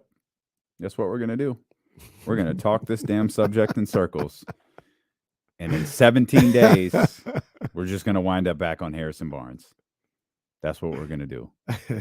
At 3 o'clock, Dillon and Casey are going to tell you Harrison Barnes is re-signed with Sacramento. I think. I hope. I would be. Maybe. I'd be just fine with that. Now let's get back at it. Okay. Don't listen to the media. I got love for you, Harrison. No, no, I don't doubt that. That's why I was trying to get you to say Kelly Oubre is a better option than Harrison Barnes, and you didn't. If you want some more Dillon and KC, you're listening on the Odyssey app or 1320 AM, 98.5 FM HD2. Don't go anywhere. We'll run it back next year on Sacramento Sports Leader, ESPN 1320. Go Giants. I love you guys, man. Bring back Harrison. Keegan's the key to making it work. Keegan might be that dude. Hey, look who it is. What's going on, Queen Bee? Jazzy asked if I'm tanning. It's the one. It's working in the yard too. It's the lights. Off topic, D-Lo. Have you been tanning? I can't like look. I changed color there, and I go over here and I'm darker. Kenny gets all the good lighting. Look at all the lighting Kenny has over there. I got one light shining on. Bro, look at the screen. You have the whole. I got this one too. You have the whole backdrop. Cooper's. Oh, that's Cooper. Yeah, indeed it is. Cooper came. I'm on the window. There was a part there in the stream where Cooper comes up to the window and you see Kim running. She's like grabbing him out the frame and stuff like that. Nothing was better than Uncle Charlie. Just nope. Don't go in there. Don't go in there. That was hilarious. Certainly an interesting bring your kids to work day. Certainly interesting. Kenny been in here eating pizza and cake. Now all I can think about is food. So we're going all home day because long. I am starving. All day long. I'm watching Kings Lakers right now. Russell Westbrook just got a technical. That checks out. I think he scored and got a technical. That also checks out. What did he do? He makes the layup on Kevin Huerter. Then he stares him down, rocks the baby, gets a technical, says, "What did I do?" You think you'll get snatched up in free agency pretty quick, or Russ? Yeah. No. I don't think it happens pretty quick. You think he's on a roster day one? Like he's Yes, on an NBA roster? I think he's on a roster day one. I was going to say yeah. he might be like a second or third week. Yeah. I don't think he's signing the first day. Yeah, I don't think he's signing the first day. I wouldn't hate it if he was Boston's point guard, one of them. It's not a bad option. Yeah, I don't hate that idea either. Can't imagine Russ in Boston though. Like the city Boston. Can't imagine that. I'd assume that's why Dame doesn't want to go there. We get it, bro. You don't like Boston. It is the one thing that sucks about the Celtics.